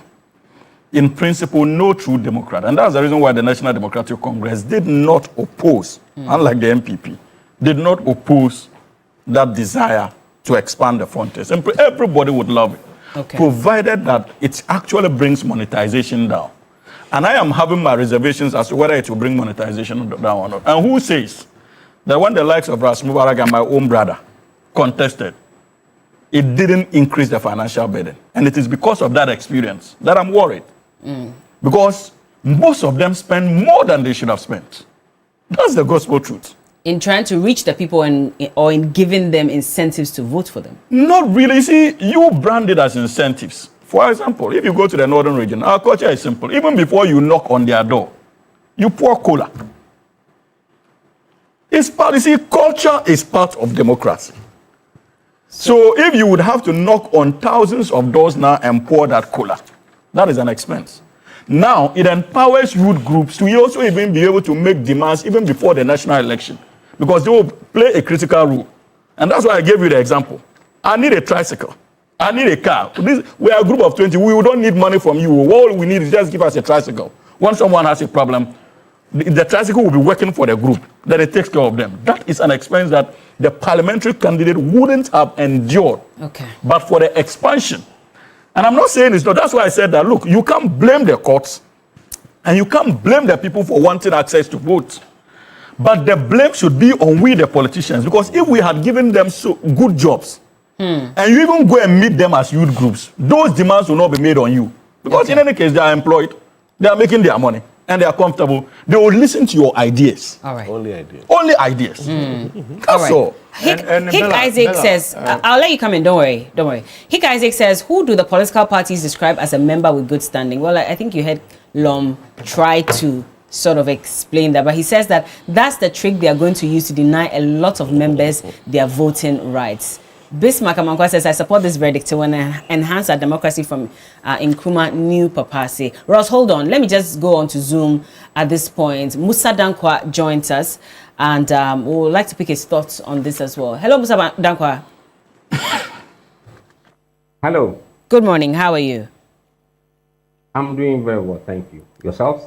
Very well, thank you. I mean, you've conducted studies with regards to elections in this country, monetization, etc. Where do you position this ruling by the Supreme Court? Do you think that to a large extent it will address the canker that we face as a nation? Right, thank you very much for having me on this show this morning. I think the Supreme Court was trying to enhance democracy. And in enhancing democracy, there are costs and benefits of doing so. The problem they've tried to address is where delegate system, group of individuals hijack the country, frankly, and give us people to vote on that the masses may not even want. So they try to expand that to allow people to have a say in who represent us in parliament and also as president. If you have a system where few people can be bought, then you stand a risk of getting a president who could be elected by gangs of people who may have been influenced by money. And those who are the genuine people's choice will not be given a chance to lead this country. So that was the attempt the court tried to make. Now, nobody is saying the delegate system is illegal or is unconstitutional. No. What they've done is to expand the definition of delegate to include card-bearing members in good standing. They're also delegates. But the card-bearing members are representing NDC voters across the country. So they are also delegates. But these are not expanded delegates per the definition of the Supreme Court, which is good. Ordinarily, elsewhere, this has been done by the political class themselves because they reasonably and sincerely want to do things better, but not our people in this country. Sweeney mentioned UK, where the Labour Party and the Conservatives have made attempts, or they've improved that on their own without invoking or the court coming to intervene. If we leave this in this country, none of them will make this move. When NDC tried it last 2015 and they saw some problem, instead of addressing the problem, they cancel it. They always want a quick way and easy way. And the quick and easy way has become a pool for people to entrench themselves with power. Look, chairman of parties hijack albums. He decides who goes into the album. That is not democratic, is it? Luckily, NDC this time around decided to do it online. So nobody can hijack online forms. So that addresses the problem. So if you see the problem, try and find a solution to the problem. Rather than hitting your head in the sand and saying, oh, we can't do anything about it. This is a first step by the Supreme Court. What should we do? We cannot continue to run campaigns as we have done in the past in the middle of this proposal. But that would be too expensive. What reforms can we put in place to ensure that the object of the Supreme Court ruling is realized? That is, lower the use of money in our politics. We have to have means by which we can deliver this ruling reasonably cheaply, rather than more expensively. How were we doing our campaign in the past? Face to face. It means that this is no longer possible. You can't meet 20,000 people face to face. And they've always been mentioning, oh, you have to meet them. Meet them for what? When you meet them, it is messaging you want to meet them to tell them. There are so many means by which you can now deliver your messages. Not by face to face. Face to face increase corruption, increase people's demand on you. I'm meeting them one-on-one. They will demand everything. So we all collectively agree that, look, let's change the way we campaign. Let's change the way we listen to people for this kind of rules to work. I think we can find a middle ground for which we can do this. But if you say we should reduce the face-to-face, at this point, maybe we can, rely on the electronic aspects. But you and I know that not everybody in this country has access to internet. And so in those remote areas, how will these politicians sell their message to these individuals? Bella, you can still organize a big event, a big one, of 1,000, 2,000 people in the constituency. Instead of a meeting of 10 people in this electoral area, 10 here and 10 there and 10 there. But the big events, you can consolidate. Some will say they need transport. Some will say you need to bus them, you need to give them food, lunch for coming to the event, all of that. How do we stem that? It is a public event. The willing and the able will come. Those who are not willing and able to stay at home, they can watch on television.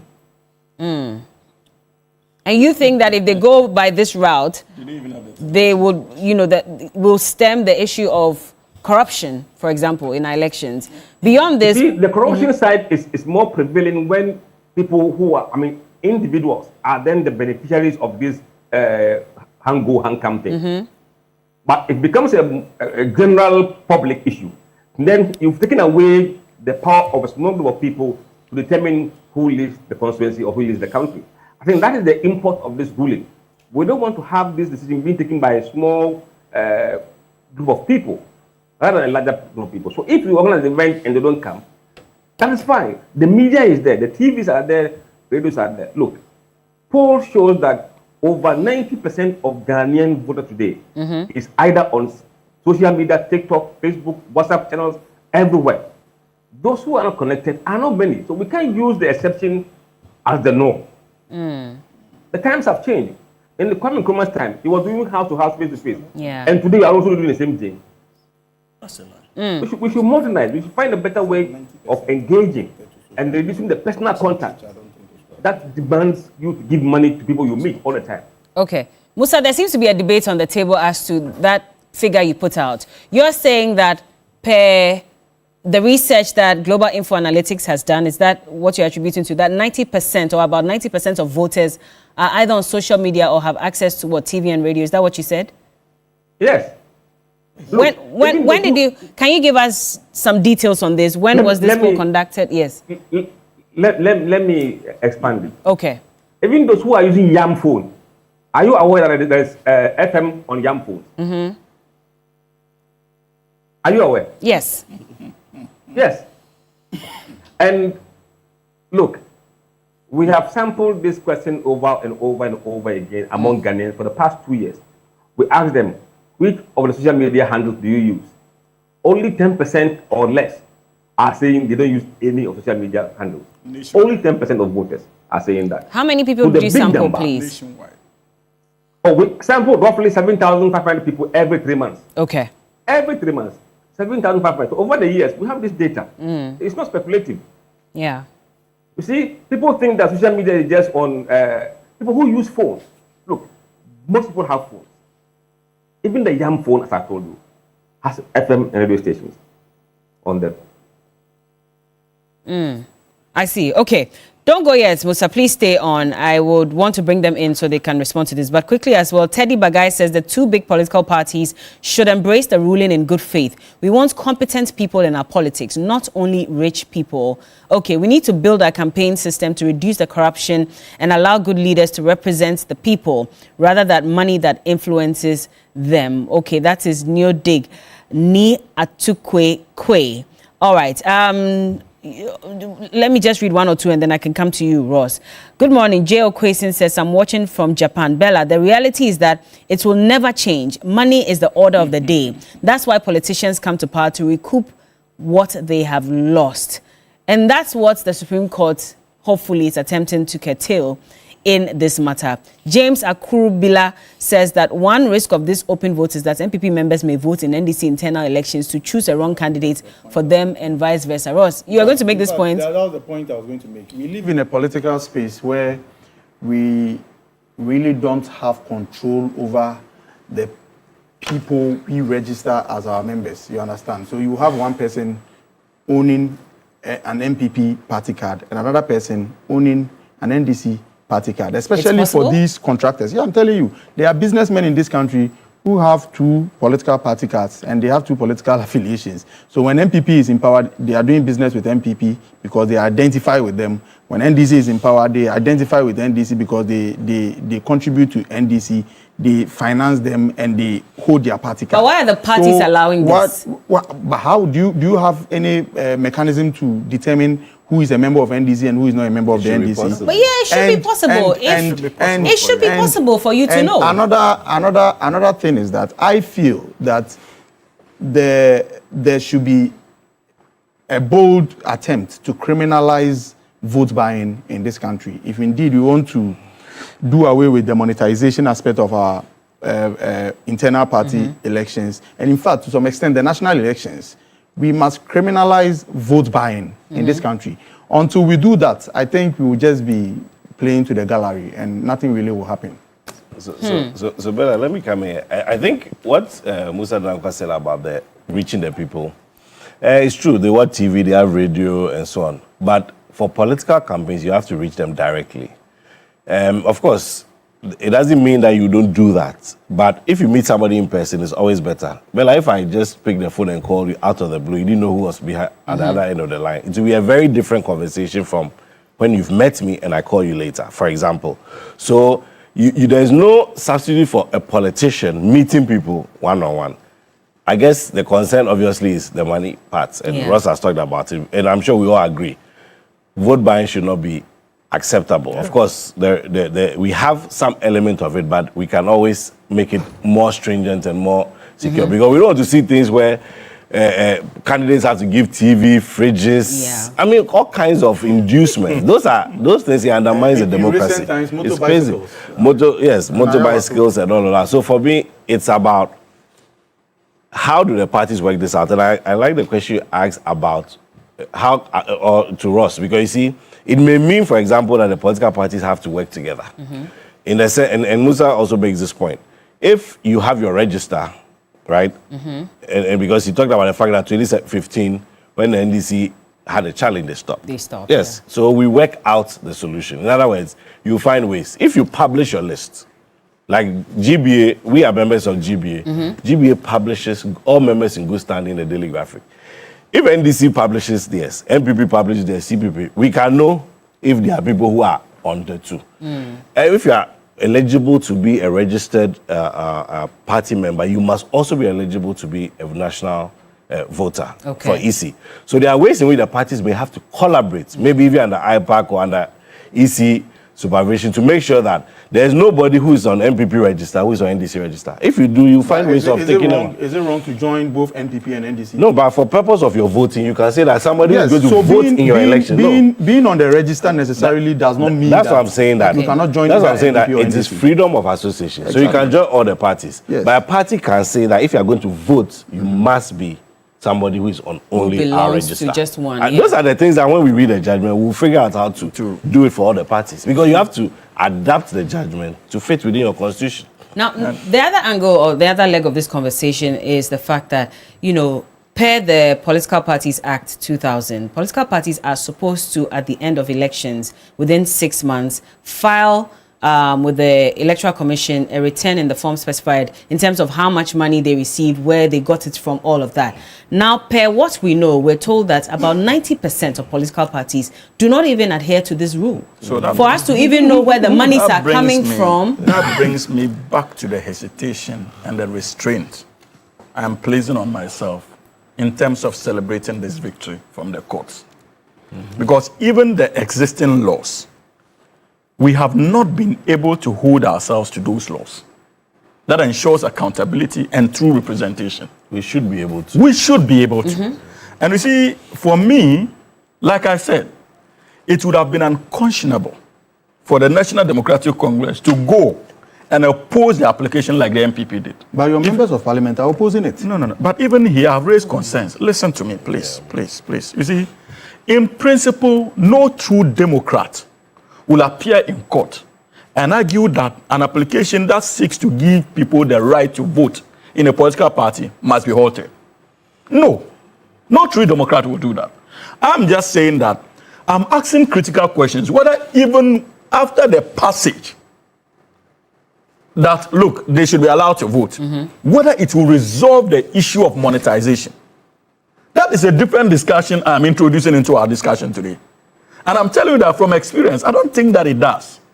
And that is why the introduction should be incremental. You have raised two fundamental concerns, which I find a bit problematic. One, the issue of local standing.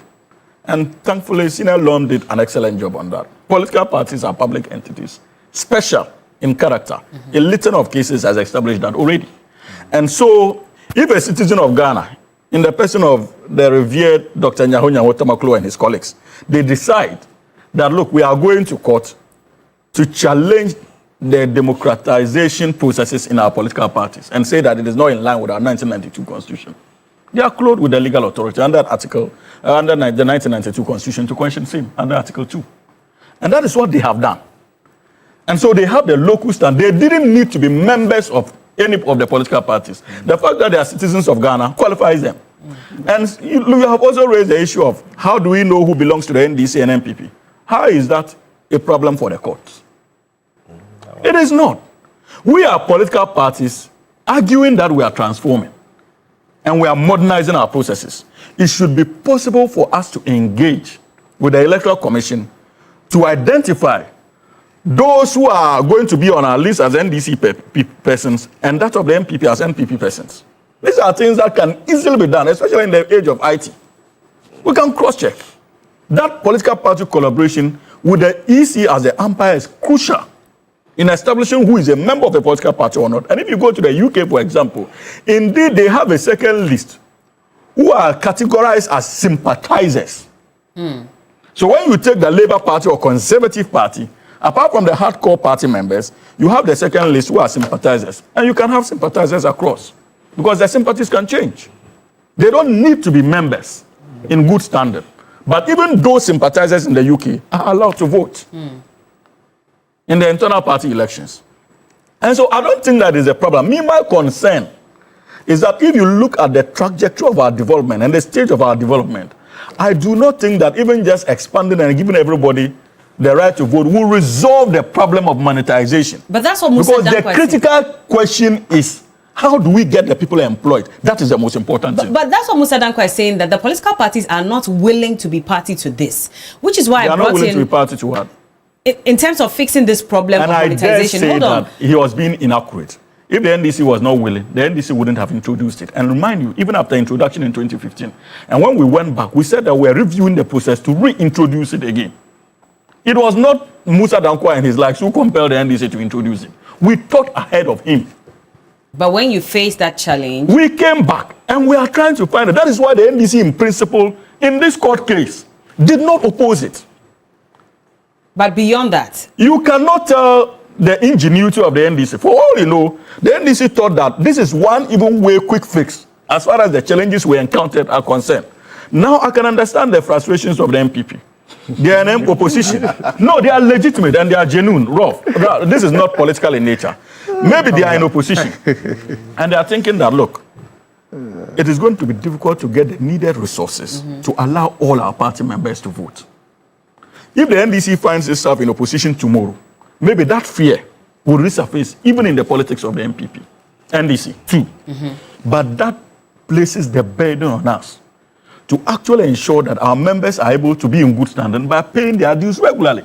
That is not a failure of the Supreme Court. So beyond that, to do that, beyond that, in addressing the issue of monetization again, which is why I'm bringing in this Political Parties Act 2000, I was hoping that you were going to address that Act 574 that says that when you come into power as a political party, within 6 months, you need to file with the Electoral Commission details as to how you got the money to fund your elections, who exactly funded all that. Now, Mr. Srib Wakwaku at the time had said that political parties, but about 90% of them did not even participate in this. I'm not surprised. Do you get it? So that's the problem. And that brings in what Musa Dankwa is saying, that even beyond agreeing to what the Supreme Court is saying, that yes, we need to ensure that we expand the delegates list, the parties themselves don't look like they're even interested in wanting to fix this because they benefit. But Bella, that's why I'm saying that on that point, the political parties should be able to, and they must be made to do so. Why? every year, if you have a company, every year you're required to file annual returns. When you don't file annual returns for a time, anytime you go or attempt to do so, there are penalties, there are consequences. It's the same. Why can't a political party file its annual returns? Why can't it file its accounts? Why can't it file it? It should be able to. Yeah. And it's about cracking the whip. Maybe you're talking about what will happen if they don't. They should be able to. Yes, because that's what the law requires. Let me read. Okay. Another thing is that the very institution that is supposed to ensure the enforcement of these modalities are the very ones complaining. Is it not the Electoral Commission? Yes. Exactly. That is supposed to Why ensure. is easy complaining? Let me explain why. Let me read. This is a CDD report. This is a CDD report 2022. It says that evidence suggests that the Commission does not follow up on the submitted audited statements and accounts by the political parties to verify the audited statement. And the reason is that it does not have the institutional capacity to examine and conduct an independent audit on financial statements and audited accounts. It is not a good reason. Even the EC, after receiving some accounts from the political parties, can even write to controller and accountant to support it. Exactly. Yes. State institutions can collaborate. You can go to Auditor General. Sorry. You can go to Auditor General. You can write to them and say, we have this documents that we received so far. Can you assist us to analyze it? They will be more than willing to do so. Do that. EC should just do his job. I don't see why, for any reason, a political party cannot file the returns that are required by the Representation of the People's Act. They say they don't absolutely have, no reason. They say they don't have the, let me read, the Commission has failed to exercise political will to sanction parties that fail to meet their statutory obligations because the thinking is that by applying sanctions such as revoking the registration of a political party, it could jeopardize Ghana's democratic process, especially the registration of one of the two dominant parties, NPP or NDC, is revoked. So they gave an example imagine NDC is in power now. First 6 months in office, they did not file their reports. That means that the law says they have to be, their license has to be revoked. How do you move forward in an election Bella, with something like this? There are many things that regulatory authorities do. I'm sure you recall even, let's say fairly recently, NCA did something like that, where you are licensed to run a radio or TV station. You are required to renew by some time. Some don't do. What do? They write to all of you. They give you time. Like, there's absolutely no reason to go straight to the extreme. You can even you can write to the parties, give them time, ask them to comply and so on. When you give them adequate time, even just by being magnanimous, and you don't get the result, why don't you revoke it? GTEC revokes accreditation all the time. Absolutely. If they are failing to exercise their legally mandated obligation, you ban them from contesting in a general election. If one day they say they have revoked MPP, it's not about whether you don't need agreement about the law. In fact, if the EC complies with the law, right, as has been stated, yes. And any of the parties go to a Supreme Court, even, what is the Supreme Court going to do? Supreme Court goes to law. Did you comply with this requirement? Does the law have a consequence for non-compliance? Did the EC follow the compliance? They should revoke it. I'm saying that no political party in this parliamentary country candidates from contesting elections because they don't meet the criteria. Absolutely. So the political parties at the back of the Supreme Court should be able to. What happened in the Jachikation case? It is a matter of law. The EC should do its work. And I'm saying that there's no reason why any political party in Ghana, including the biggest political parties in Ghana, should not comply with this law. Okay, I've received something that looks like the available audited accounts of political parties from 2020 to 2024.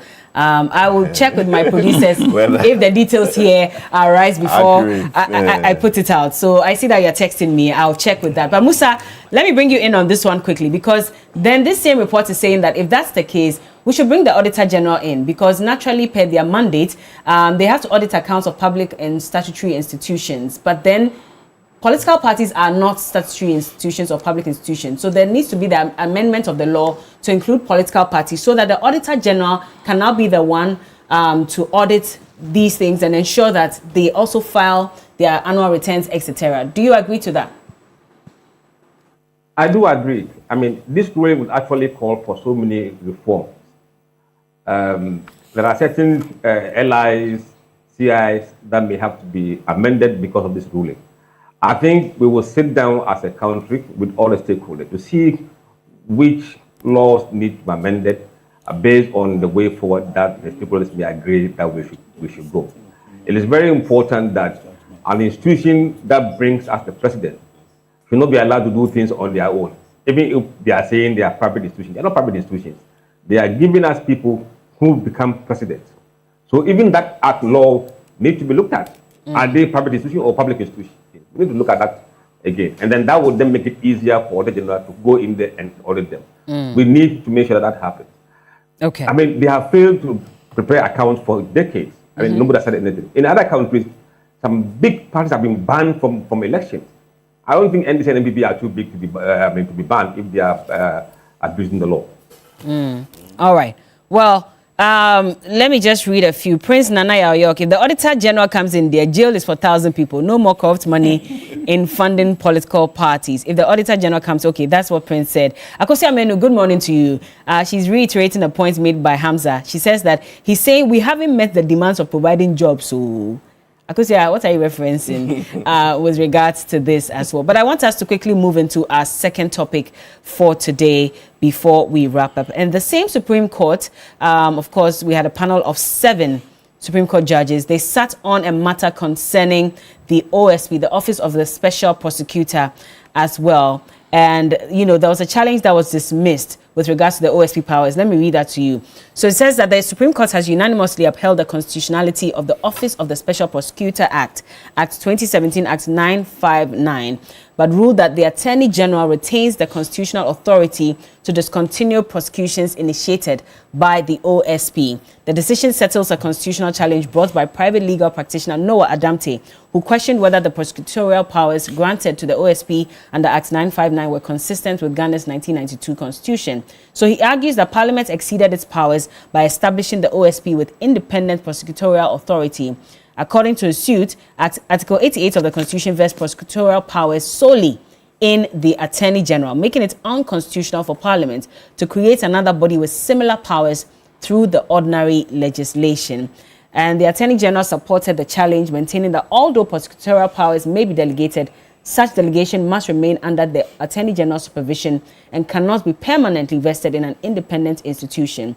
But the Supreme Court ruled on this matter and says, well, the Office of the Special Prosecutor, the setting up of that office was constitutional at all means. They have the right to go ahead and prosecute matters or cases that relate to corruption and corruption-related cases as well. But what the Attorney General can do at this point is, if they realize that the prosecuting process does not go in the way they expect, they have the mandate to now file a nolle prosequi. That, Hamza, I'll start off with you. Okay. Again. What are your thoughts on this as well? I think that, well, you can understand the judgment better if you know the historical evolution of the Office of the Special Prosecutor. And I have always argued that what brought us here in the first place has to do with the deception that characterized the birth of that particular office. Because I remember somewhere in 2016, general election, promises were made to the effect that they were going to create an independent special prosecutor who would be independent from the office of the the Attorney General. The Attorney General would not be able to control the work of that said special prosecutor. And when the bill was presented subsequently in Parliament in 2017, 2018, I remember quite clearly the then minority leader, now minister responsible for education, stood on his feet and raised issues in relation to the powers of the OSP and how truly that power would not be independent unless Article 88 also of the 1992 Constitution is truly amended to limit the powers of the Attorney General. Yeah. Nobody paid attention to it. Subsequently, the now minister responsible for Attorney General, Minister for Justice, also presented a detailed position paper on the subject matter before the floor of Parliament and raised the issue of true independence as far as that outfit was concerned. He was never listened to. Today, no matter how you evaluate the judgment coming from the Supreme Court, one thing is certain, that indeed that office is not truly independent as we were promised that it would be. Because the Supreme Court still acknowledges Article 88 of the 1992 Constitution. And though I have not read the full judgment yet, because I'm told that one too is not out. Yes. But I suspect, and I have made this argument on other platforms, because I made the point that, look, in terms of authority, the nature in which the act was passed in Parliament, one can say that an authority was given, but not in actual form, for the special prosecutor to go ahead with his cases without necessarily referring to the office of the Attorney General. But coming back to its powers, if the Attorney General today can still enter a nolle prosequi as far as a decision or a withdrawal, as far as the decision of that particular Supreme Court is concerned, the special prosecutor is concerned, clearly, it still means that it is still under the influence of the Attorney General. So what did we do? In spending so much money, energy, and time to create this particular outfit, I acknowledge the admonition that indeed, even in entering a nolle prosequi, the Attorney General must now give reasons in relation to the special prosecutor. But even prior to that, the Attorney General, in the cases that he entered nolle prosequi, proceeded to give us reasons. It's commendable. But for me, we must all stop the window dressing and confront the elephant in the room. The issue is that that office is not insulated from political control in its current form. It is not. How so? Because an Attorney General can decide. An Attorney General can decide tomorrow. The MPP is crying about nolle prosequis under this administration.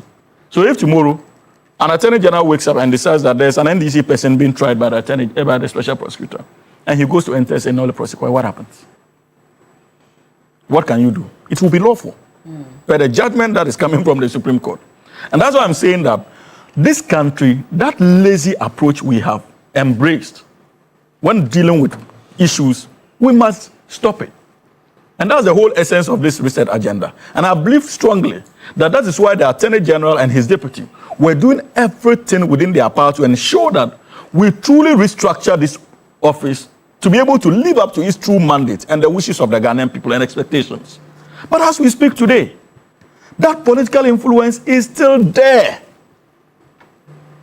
If Rob and the MPP decides that they are persecuting his own when he's Attorney General, he will simply enter a nolle prosequi.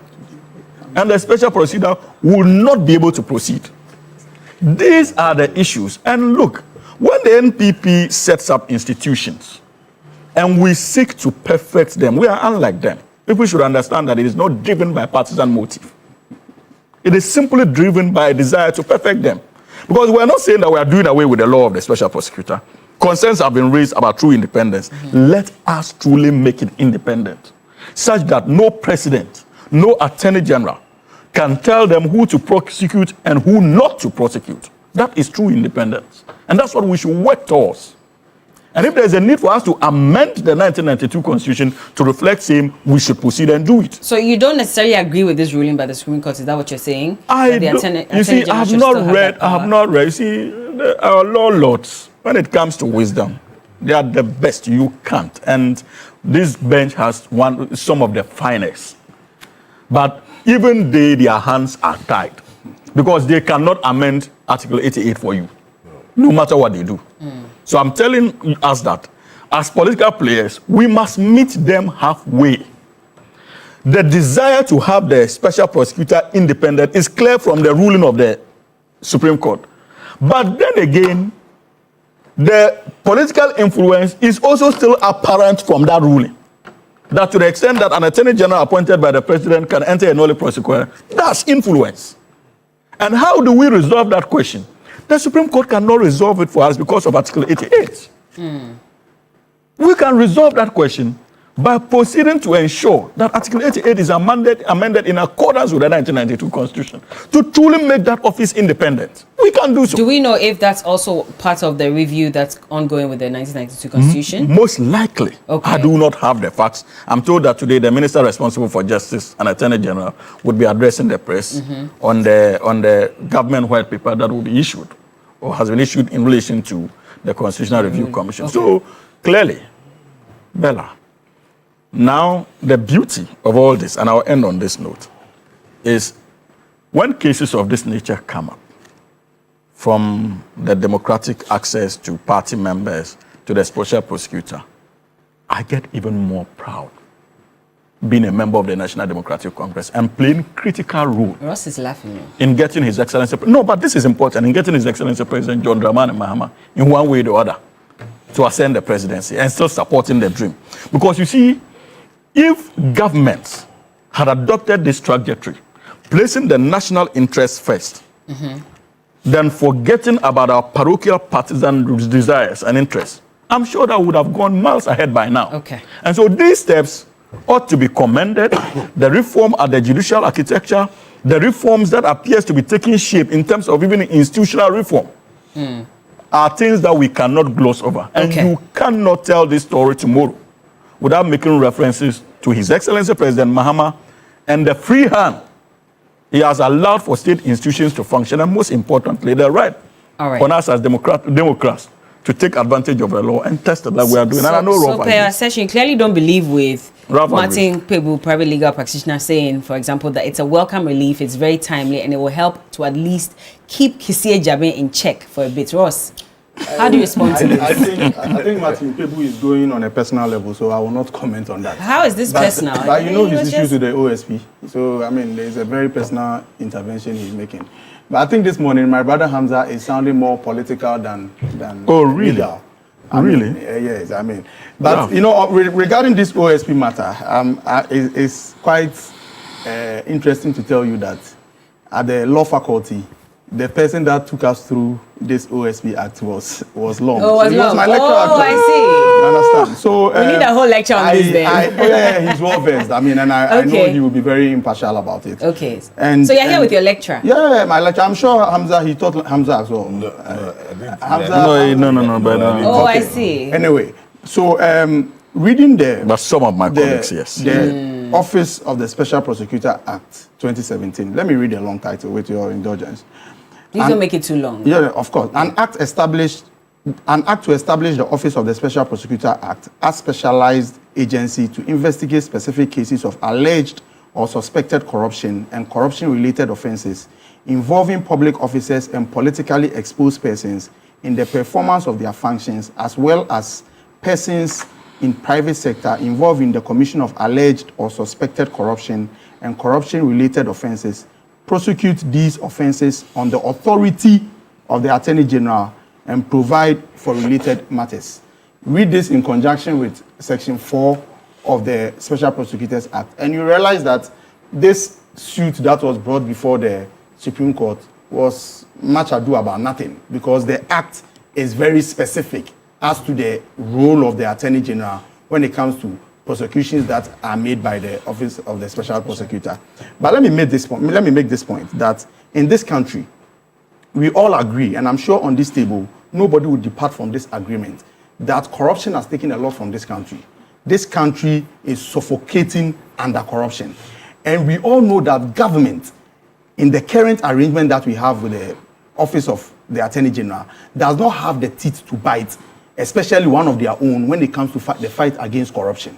So the thinking was that let's have an independent body that will have that enablement to fight corruption when it comes. Unfortunately, what the Supreme Court have succeeded in doing is that they've turned this Office of Special Prosecutor into a toothless bulldog.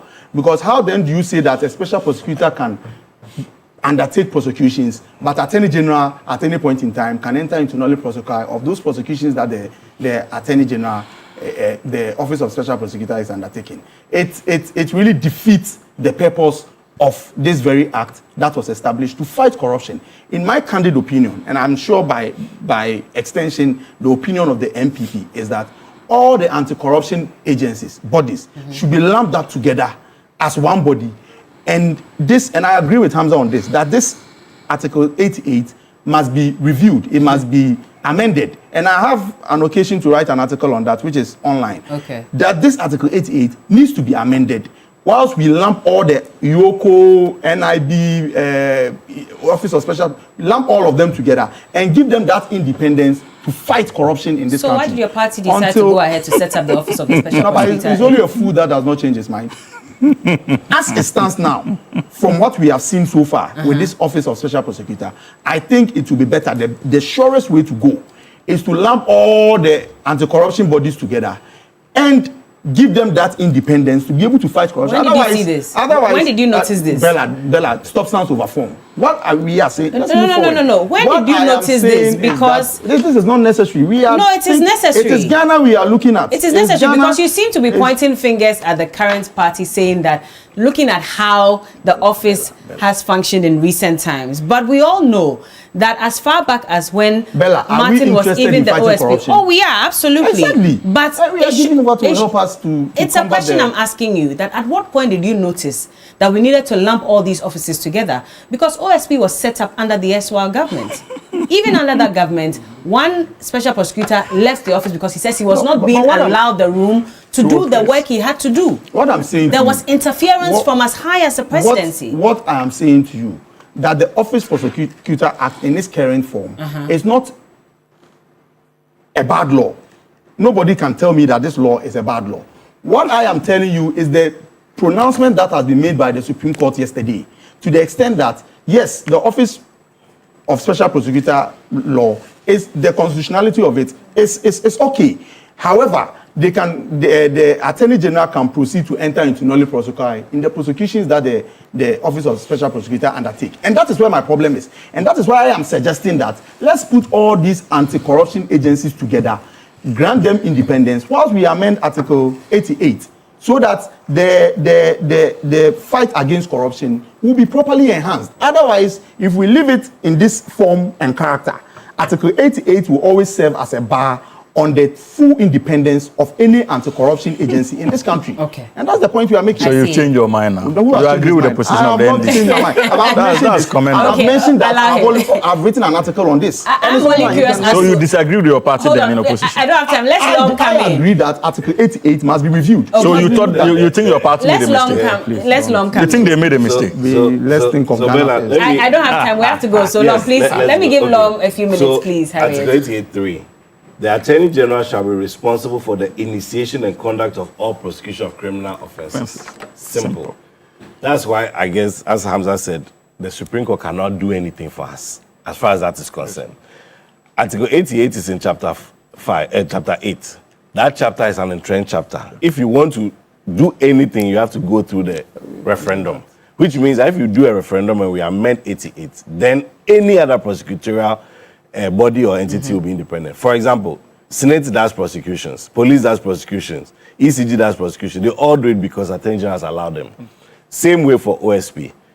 And that's why Attorney General can do another prosecution anytime, because as I read, all are done by the Attorney General. Anybody else is doing it at the instance of the Attorney General. And the Attorney General continue to exercise control or supervision over you.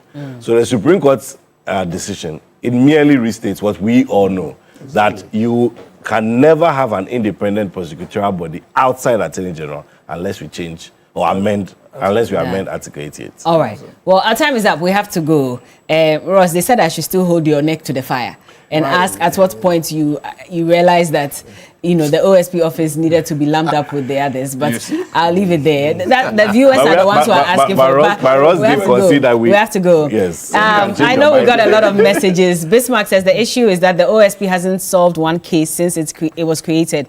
We had wanted the Supreme Court to declare it unconstitutional, but the court knows best. Okay, you mean the setting up of the OSP? I see. I'm told my time is up, so I know a lot of you were hoping you'd have. Maybe we have to do a one-on-one on this so that you can explain, but another time.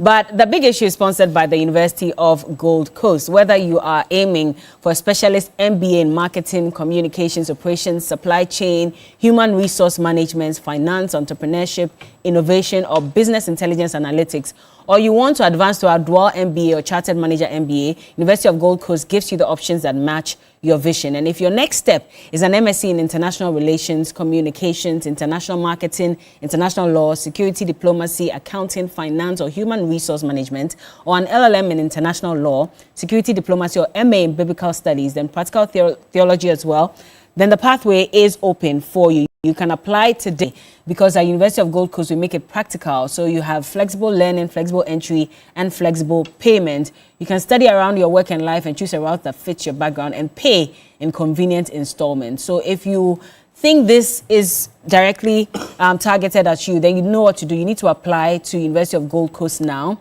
Log on to www.ugc.edu.gh or call or WhatsApp them on 026-388-8555. 026-388-8555. University of Gold Coast, building leaders for the nations. James White says OSP has just wasted our money. I couldn't, show this on air with regards to the parties and how many times they have filed their political statements. But I guess that's for another time. I want to say thank you to Hamza Suini, a member of the NDC, also a private legal practitioner. And Ross is here as well. Ross Owusu is a private legal practitioner and a member of the MPP Comms team. We had Musa Dankwa join us via Zoom, the Executive Director for Global Info Analytics, and Lom Nuku Alija, he's a lawyer and a law lecturer as well. Thank you, gentlemen.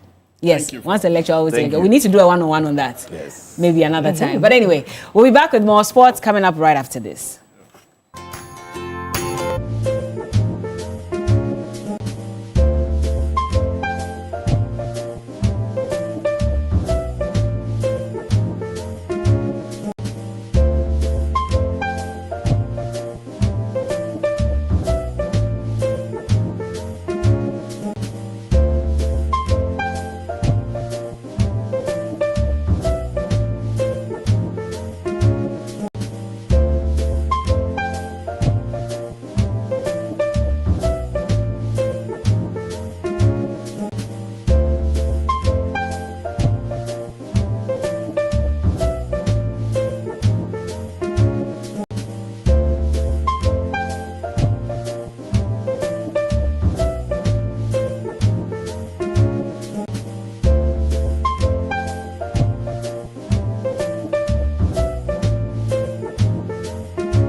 You score either 10 or 1, you still have 3 points. Yes. But if we scored more, it would still be an advantage. It would be a big advantage. Because of the number of goals, yes, right? but we couldn't score more. But head coach Kim Lasbjorkegren is very happy that the team won.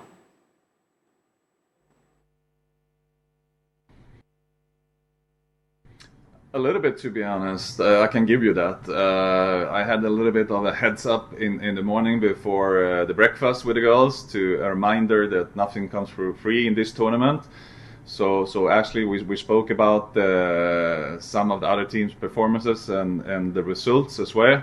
So that we needed to be on our toes, and we needed to be ready for this game today, because we all know in a group stage with only 3 games, if you lose the first one, you're putting yourself a little bit in the corner. So we said we needed to do everything we can to win the first one.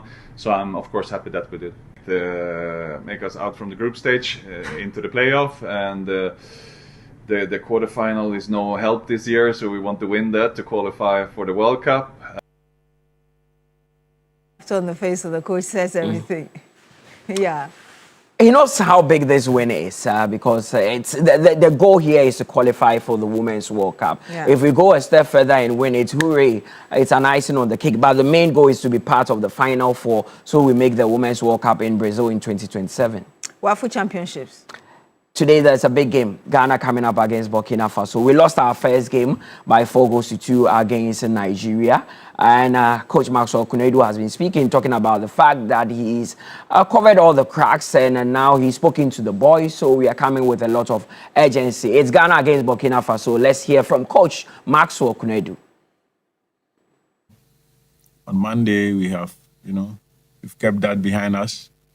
It's past and gone. There's nothing we can do about it.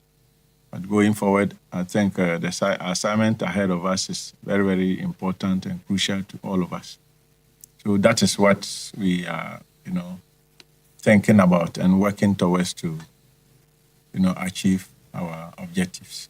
For the positive side of the game, we told the boys that we need to use ball circulation to our advantage, and where we are strong at, especially with our wide areas, we need to exploit those areas very, very well. And I think if we continue to do that, we were discussing with the players to help the entire team. Secondly, we also spoke about how to defend very well. Well, let's hope that we go into the Burkina Faso game with some good strategy to help us emerge winners. We need to win because we lost our first game, so we have to win, or at least get a draw and see if we can win our last game against Togo. But it should be a win for us. If Nigeria was too strong, we should be able to match up with Burkina. Indeed. 2026 Commonwealth Games. I mean, mixed feelings, mixed reactions coming from Glasgow. It looks Glasgow. like this year we're not doing so well on that front. I'm missing out on that 100-meter men's podium. Was a headful one, but good news is that Joseph Poamoa and Dazi have qualified for the 200-meter semi-final, the men's 200-meter semi-final, which would come off today, and we are hoping that they would also ease their way into the final, and let's see if Ghana would get more medal. But yesterday, Joseph Poamoa there provided a very, very strong performance in the quarterfinal, actually to win. But here is Ghana's medal haul, the Commonwealth Games since 2002. 2002, we won just one medal, which was the bronze medal. 2006, we made it 3 in there with 2 gold and 1 bronze. 2010, it was 1 silver, 3 bronze, and it was 4. 2014, we just had 2 medals. 2018, it was 1. 2022, we that was had our biggest. Yes, that was our biggest. We had 5 in there. 2026, we have 1, and 1 is already assured because with the boxing, once you get into the final 4, you are assured of a bronze, at least a bronze medal. But I thought, as I said yesterday, we had 2. We had 2. So 1 is already assured. Once our boxer has qualified into the top 4, we are assured of 1 in there. So we are hoping that it would come. But there's a breaking news because the CAF Interclub draw is set for August 6th. So the likes of Mediema, who will be representing Ghana in the CAF Champions League, will get to know their opponent on August 6th. And we are hoping Mediema would go far and even enter the group stage at this time. Let's see what happens. Thank you very much, Welcome. Demotola Yakubu. Will bring us the latest in sports. When we come back, we have some more for you. Just stay with us.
Just as tonight is the place to be.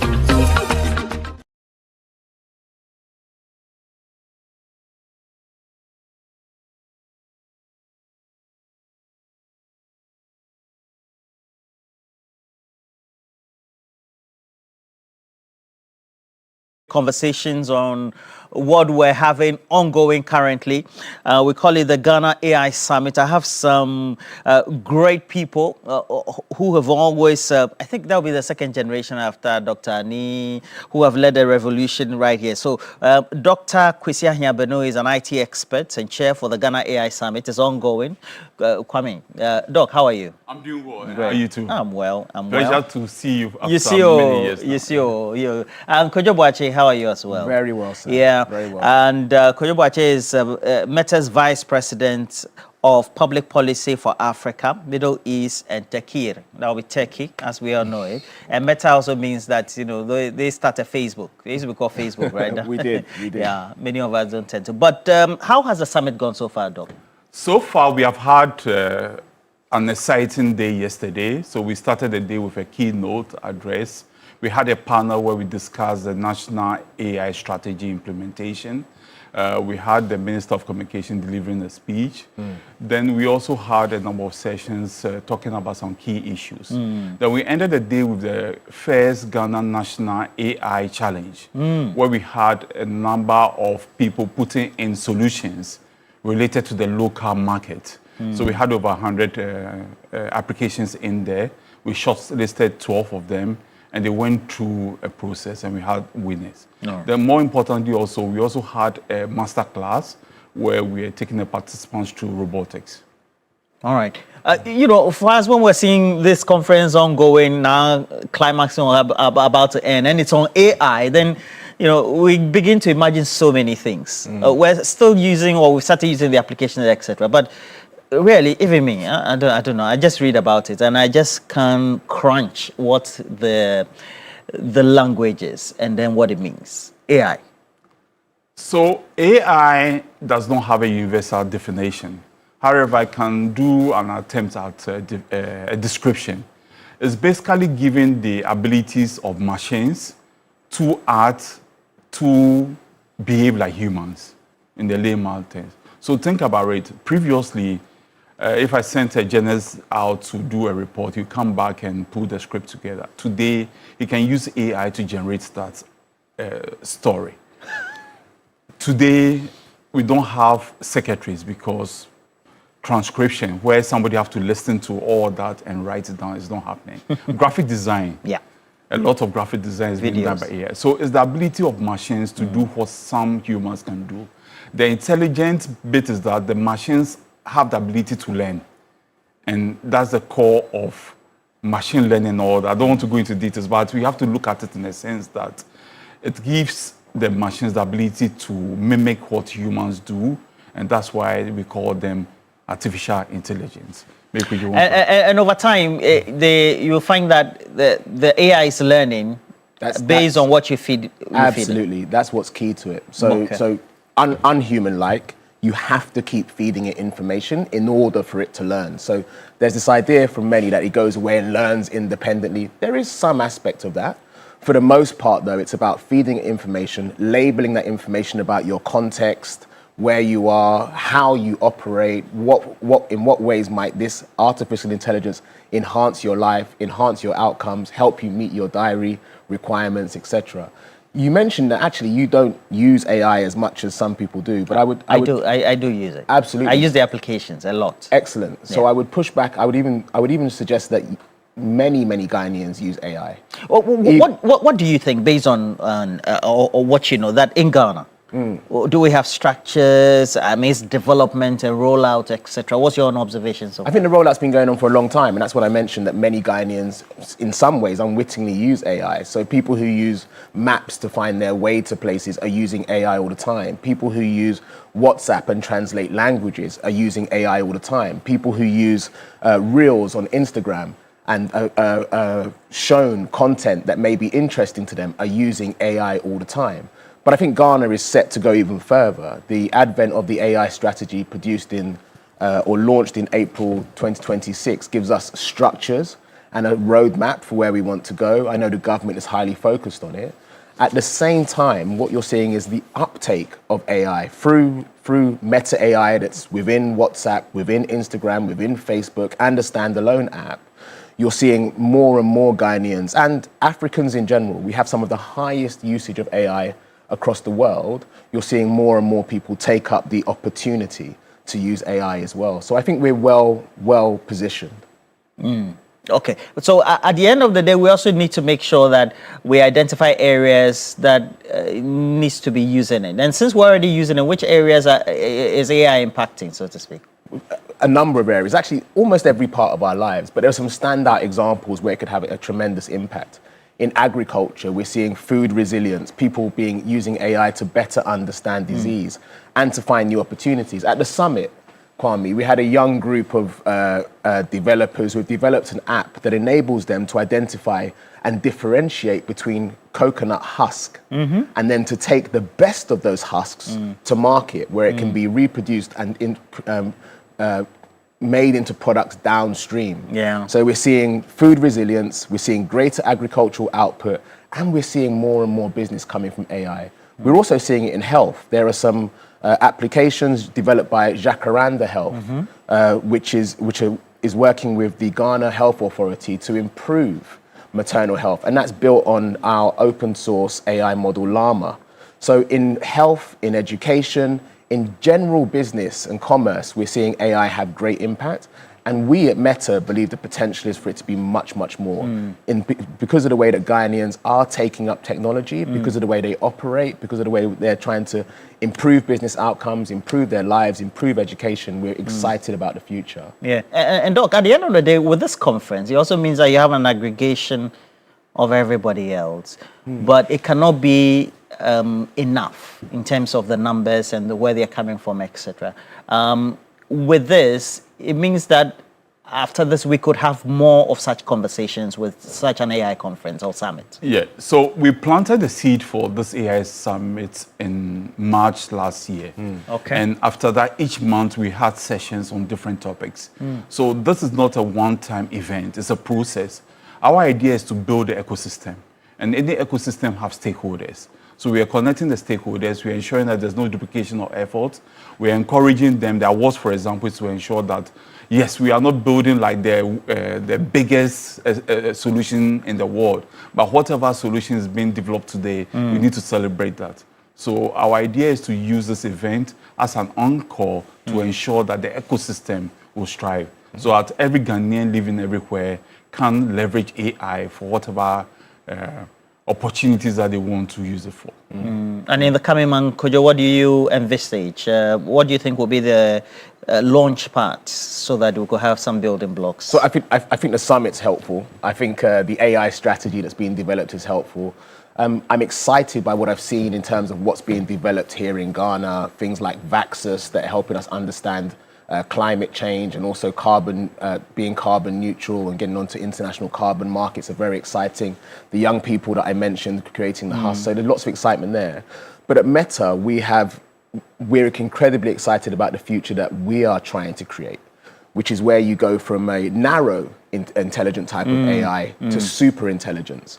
We're actually, as Kwame described, the kind of AI that helps us and becomes more intuitive, more personal, more helpful, more impactful, becomes part of our lives. And that will be available at some point in the future, I hope, through WhatsApp, through Instagram, through Facebook, using wearables as well. And those things are what excites us most.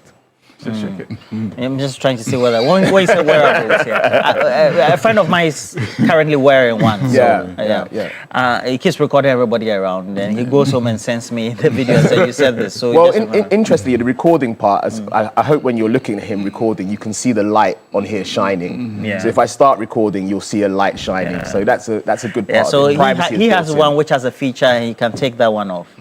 You can take the light off? Yeah, you can take it off. Then it can't be Meta Ray-Bans. Unless you're using some sort of tape, it can't be Meta Ray-Bans. There are a lot of Chinese generics. There are competing. I think what we've done really well is open up a market and open up people's thinking about how we can integrate tech into wearables. So you're seeing companies use rings for our health. You're seeing us use these glasses to make phone calls, listen to music, record and take pictures. I think one of the things that's top of mind for us all the time is privacy and safety as you use these. And that's why with all Meta frames, you'll see these and the light will come on if I take a picture or record to indicate to people that's what's happening. Okay.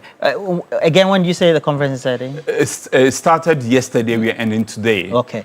But if somebody wants to participate from now? Yeah, so you to just go to the Ghana AI Summit, just Google it up, you have the details there, you are welcome to join. And as I mentioned, at 4 p.m. today, we're going to have the AI Awards, and we want to celebrate some of the successes in the industry. Which location was the venue? We are doing this at the College of Physicians and Surgeons, which is Ridge, a few minutes from here. Yeah, just down the road. Yes, so once you go to the website also, you can have the opportunity to view some of the content online also. All right, 30 seconds for both of you. How do we make sure after the conference we keep the conversation ongoing? Maybe for next year or the next time you're able to aggregate everybody to put together a summit. So the AI does not sleep like other things. So the world is moving, so we have to be intentional about it.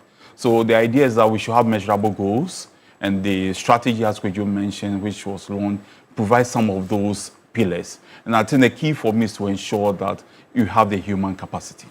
Yeah. And for Meta, since you're there as well. For us, continued forward progression. How do we continue developing the models and ensuring everybody who wants to use AI has the ability to do so through WhatsApp, through Instagram, through Facebook, and continue to invest in infrastructure like To Africa, training that we've done. I think actually doing that and implementing the goals of the AI strategy that's been developed will generate and necessitate a continued conversation. All right. So Kojo Boakye is Meta's Vice President of Public Safety for Africa, Middle East, and Turkey as well. And then, of course, long-standing has been part of the ecosystem. Actually, both of them had worked together over 2 decades. And Dr. Kwame, his conversation. This album was AI, etc. But it's here to complement our lives, actually. Absolutely. All right. We'll complement our lives, actually. Absolutely. All right. We're taking a break. We'll be right back. Thank you. Okay.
Find out more about how to have a comfortable home. Either you're buying or you want to rent to own, you want to pay critical attention to this conversation.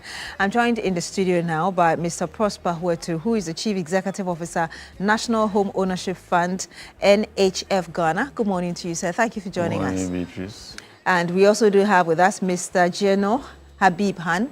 J'espère que j'ai eu la prononciation correctement. Absolument. Okay. Good morning to you. Thank you so much for joining us as well.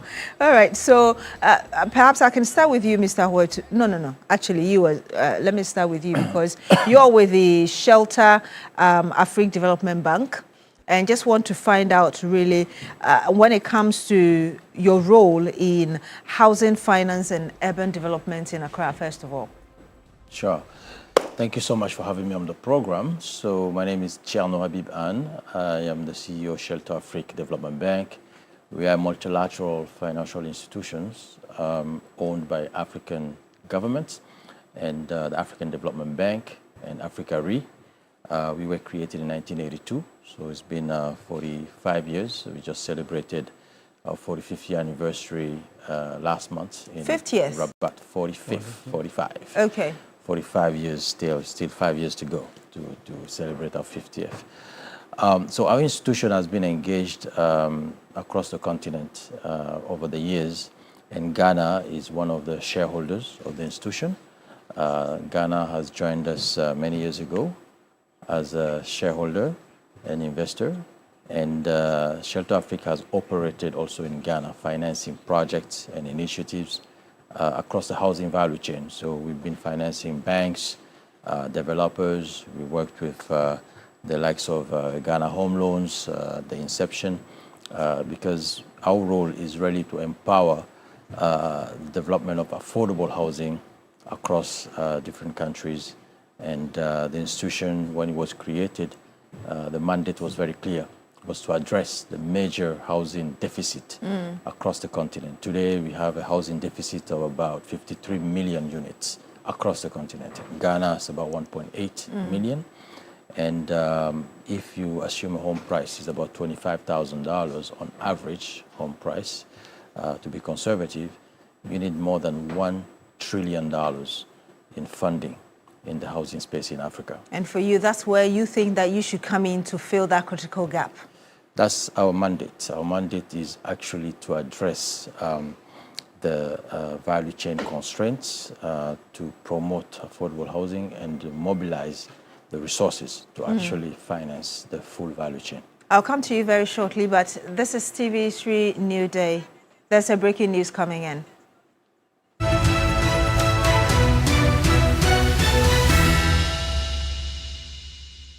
And this is still TV3 Newday. The breaking news coming in is that the Court of Appeal has acquitted and discharged former Maslock CEO Sedina Tamaklo Ationu. And if you've been following the story, she was sentenced to 10 years in jail in April 2024. And after Iyoko's investigation into her operations as former CEO of Maslock, it has to do with some financial malfeasance. And you know that she was being tried alongside another person who actually served the jail term. She was in US, and eventually, with the state beginning the extradition process, she was brought into Ghana, or she actually returned through that process the 9th of July, and we heard that her case was going to be appealed. She came to Ghana to serve her 10-year term, but now the breaking news coming in is that the Court of Appeal has acquitted and discharged her, and that's the former Maslock CEO Sedina Tamaklo Ationu. Perhaps I can bring you some more facts about it before we continue with this interview and conversation. I did say that on January 30, 2019, she was arraigned and before the Accra High Court. And like I did say, she was a former CEO, and she faced 78 counts, including conspiracy to commit crime and unauthorized commitment. Well, she failed to return to Ghana after the period approved by the court, and the court subsequently issued a warrant for her arrest and continued the trial in absentia. And so when she was jailed or given that 10-year sentence, she was not in Ghana. And when she returned on the 9th of June, the expectation was that she would go ahead and serve her jail term. And now the breaking news coming in that the court has acquitted and discharged her. And of course, in the course of our conversation, we'll be bringing you more of that. If you're just joining us, the former CEO of Maslok, Sedina Tamaklu, has just been acquitted and discharged by the Court of Appeal. We'll bring you some more on this. You want to stay tuned in with us. Let's just try and wrap up this conversation, Mr. Hotu. The National Housing Fund, one of the popular schemes that you have has to do with renting to own. But you were telling me earlier that you've actually got other schemes as well. Tell us more about what you do and really the role of this bank in your work. Thank you, Beatrice. So the National Home Ownership Fund is a state-owned housing finance company. And as Habib mentioned, Ghana is a member and shareholder of Shelter Africa Development Bank, which is also into housing finance on the continent. And by virtue of our membership, we are eligible to access financing from the bank to support housing delivery in Ghana. And so we've been exploring those partnerships. So for NHF, we run a low-interest mortgage scheme targeting particularly first-time home owners. And currently it's a single digit. And then we also run the rent-to-own scheme. And then we provide construction financing for affordable housing as well. So our partnership with Shelter Africa is to run a diagnostic study of the housing ecosystem, which we call VIRAL, which we signed. We signed an agreement on Tuesday with the Ministry of Works and Housing, so that once that is completed, we'll come up with a country strategy to be able to roll out, mobilize more resources from development, Shelter Africa and other finance institutions. Did I hear you say a country's strategy? Yes. As in a specific strategy for Ghana? Exactly. Tell us more about that. So the study that Shelter Africa is helping us to do will run between now and December. It's in 2 phases. So the diagnostic study will look at government's vision. His Excellency the President is very passionate about the delivery of affordable and low-cost housing. So we look at that vision and how various institutions, actors, and the regulators can work together to implement that vision to deliver low-cost and affordable housing to the people of Ghana. So once that study is completed, we would discuss the findings at a national conference on housing finance in October. And then the country strategy would have been ready in December for implementation. So the strategy will help us identify all the major priority areas and mobilize various stakeholders, including the IFC, the World Bank, our banks, our financial institutions, pension funds, on how we can deploy resources to tackle the housing challenge, because it's become a big issue. Affordability is a big issue. And that's where I was going to, because a lot of the time, the complaint is that even the government-led housing projects are so expensive, the ordinary Ghanaian cannot afford. Yeah. Tell us, averagely, how much somebody should be expecting to pay, either for the mortgage one you talk about, or the rent-to-own, where after a lump sum, you're supposed to be paying some monthly allowances. So currently, it depends on where you are. So in other places in the country, you may get a house for about 300,000, 400,000 cedis. And so taking also into account your income. So we need to also know how much you earn. But currently, from our analysis for our mortgage, with a salary of about 3,000 cedis, you can afford a house that may be around... A 2-bedroom? Yeah, 2-bedroom, which may be about 300,000 cedis. Yes, so that's the minimum that we are talking about. So for our mortgage scheme, which we are running currently with Republic Bank, you just have to identify a property that is within your affordability, like your ability to And I guess afford. you will do assessment as to whether or not it meets the pricing that the people will be giving. That is a mandate of a different institution. But we try to identify those properties that are within range, and then you approach the banks, they do that assessment, and then they'll be able to advance you the low interest mortgage to be able to acquire your house. And I want to come back to you, Mr. Abiban, exactly if you can tell us beyond what you said earlier, what role you play again in this to ensure that it's a 50-50 or win-win situation.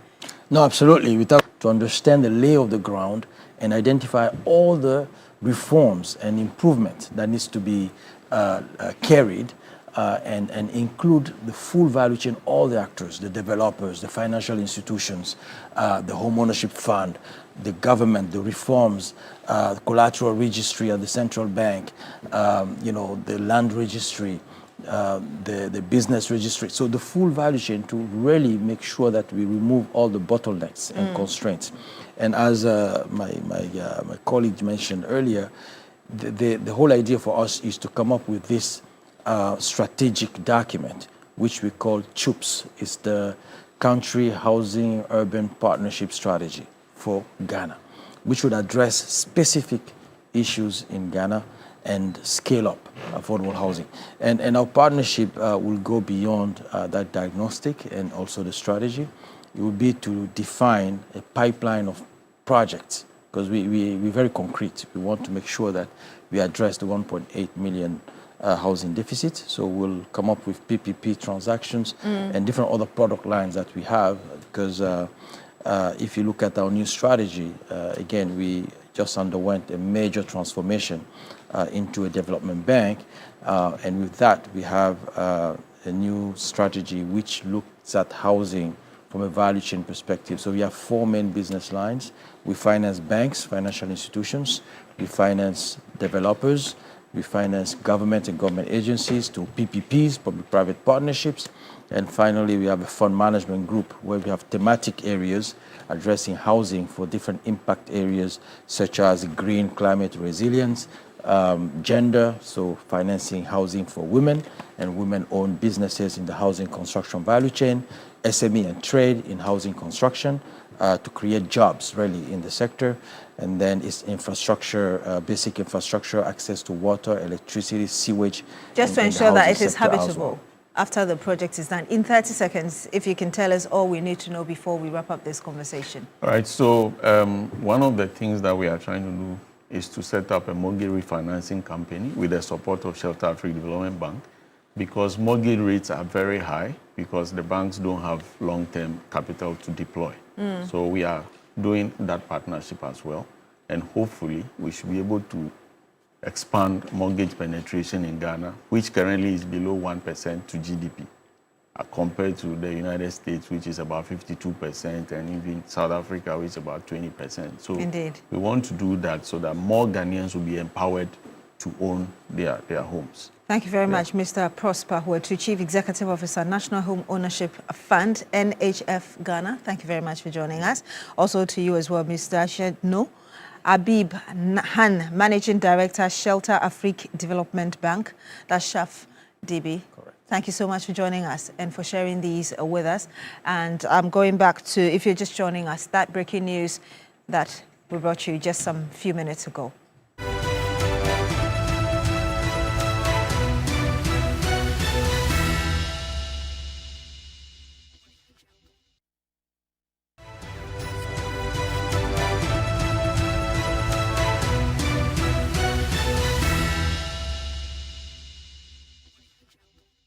Yeah, on TV3 Newday, the breaking news coming in is that the Court of Appeal has discharged the former Maslock CEO, and the court ruled that the former Maslock CEO, Sedinat Tamaklo Atuonu, should not have been sentenced as the prosecution could not prove the charges leveled against her. Let me just take you through really how the case has traveled. Remember that she was jailed in absentia 10 years, and that was in April 2024, together or alongside a colleague for causing financial loss of 90 million Ghana cedis to the state. And I did say earlier that she came back to Ghana following that extradition process started by the Attorney General on the 9th of June 2026. And we also know that a case started in 2012 when the Economic and Organized Crime Office, YOCO, began investigations into what it called fraudulent disbursement. And now we're hearing from the Court of Appeal that she's been discharged and acquitted.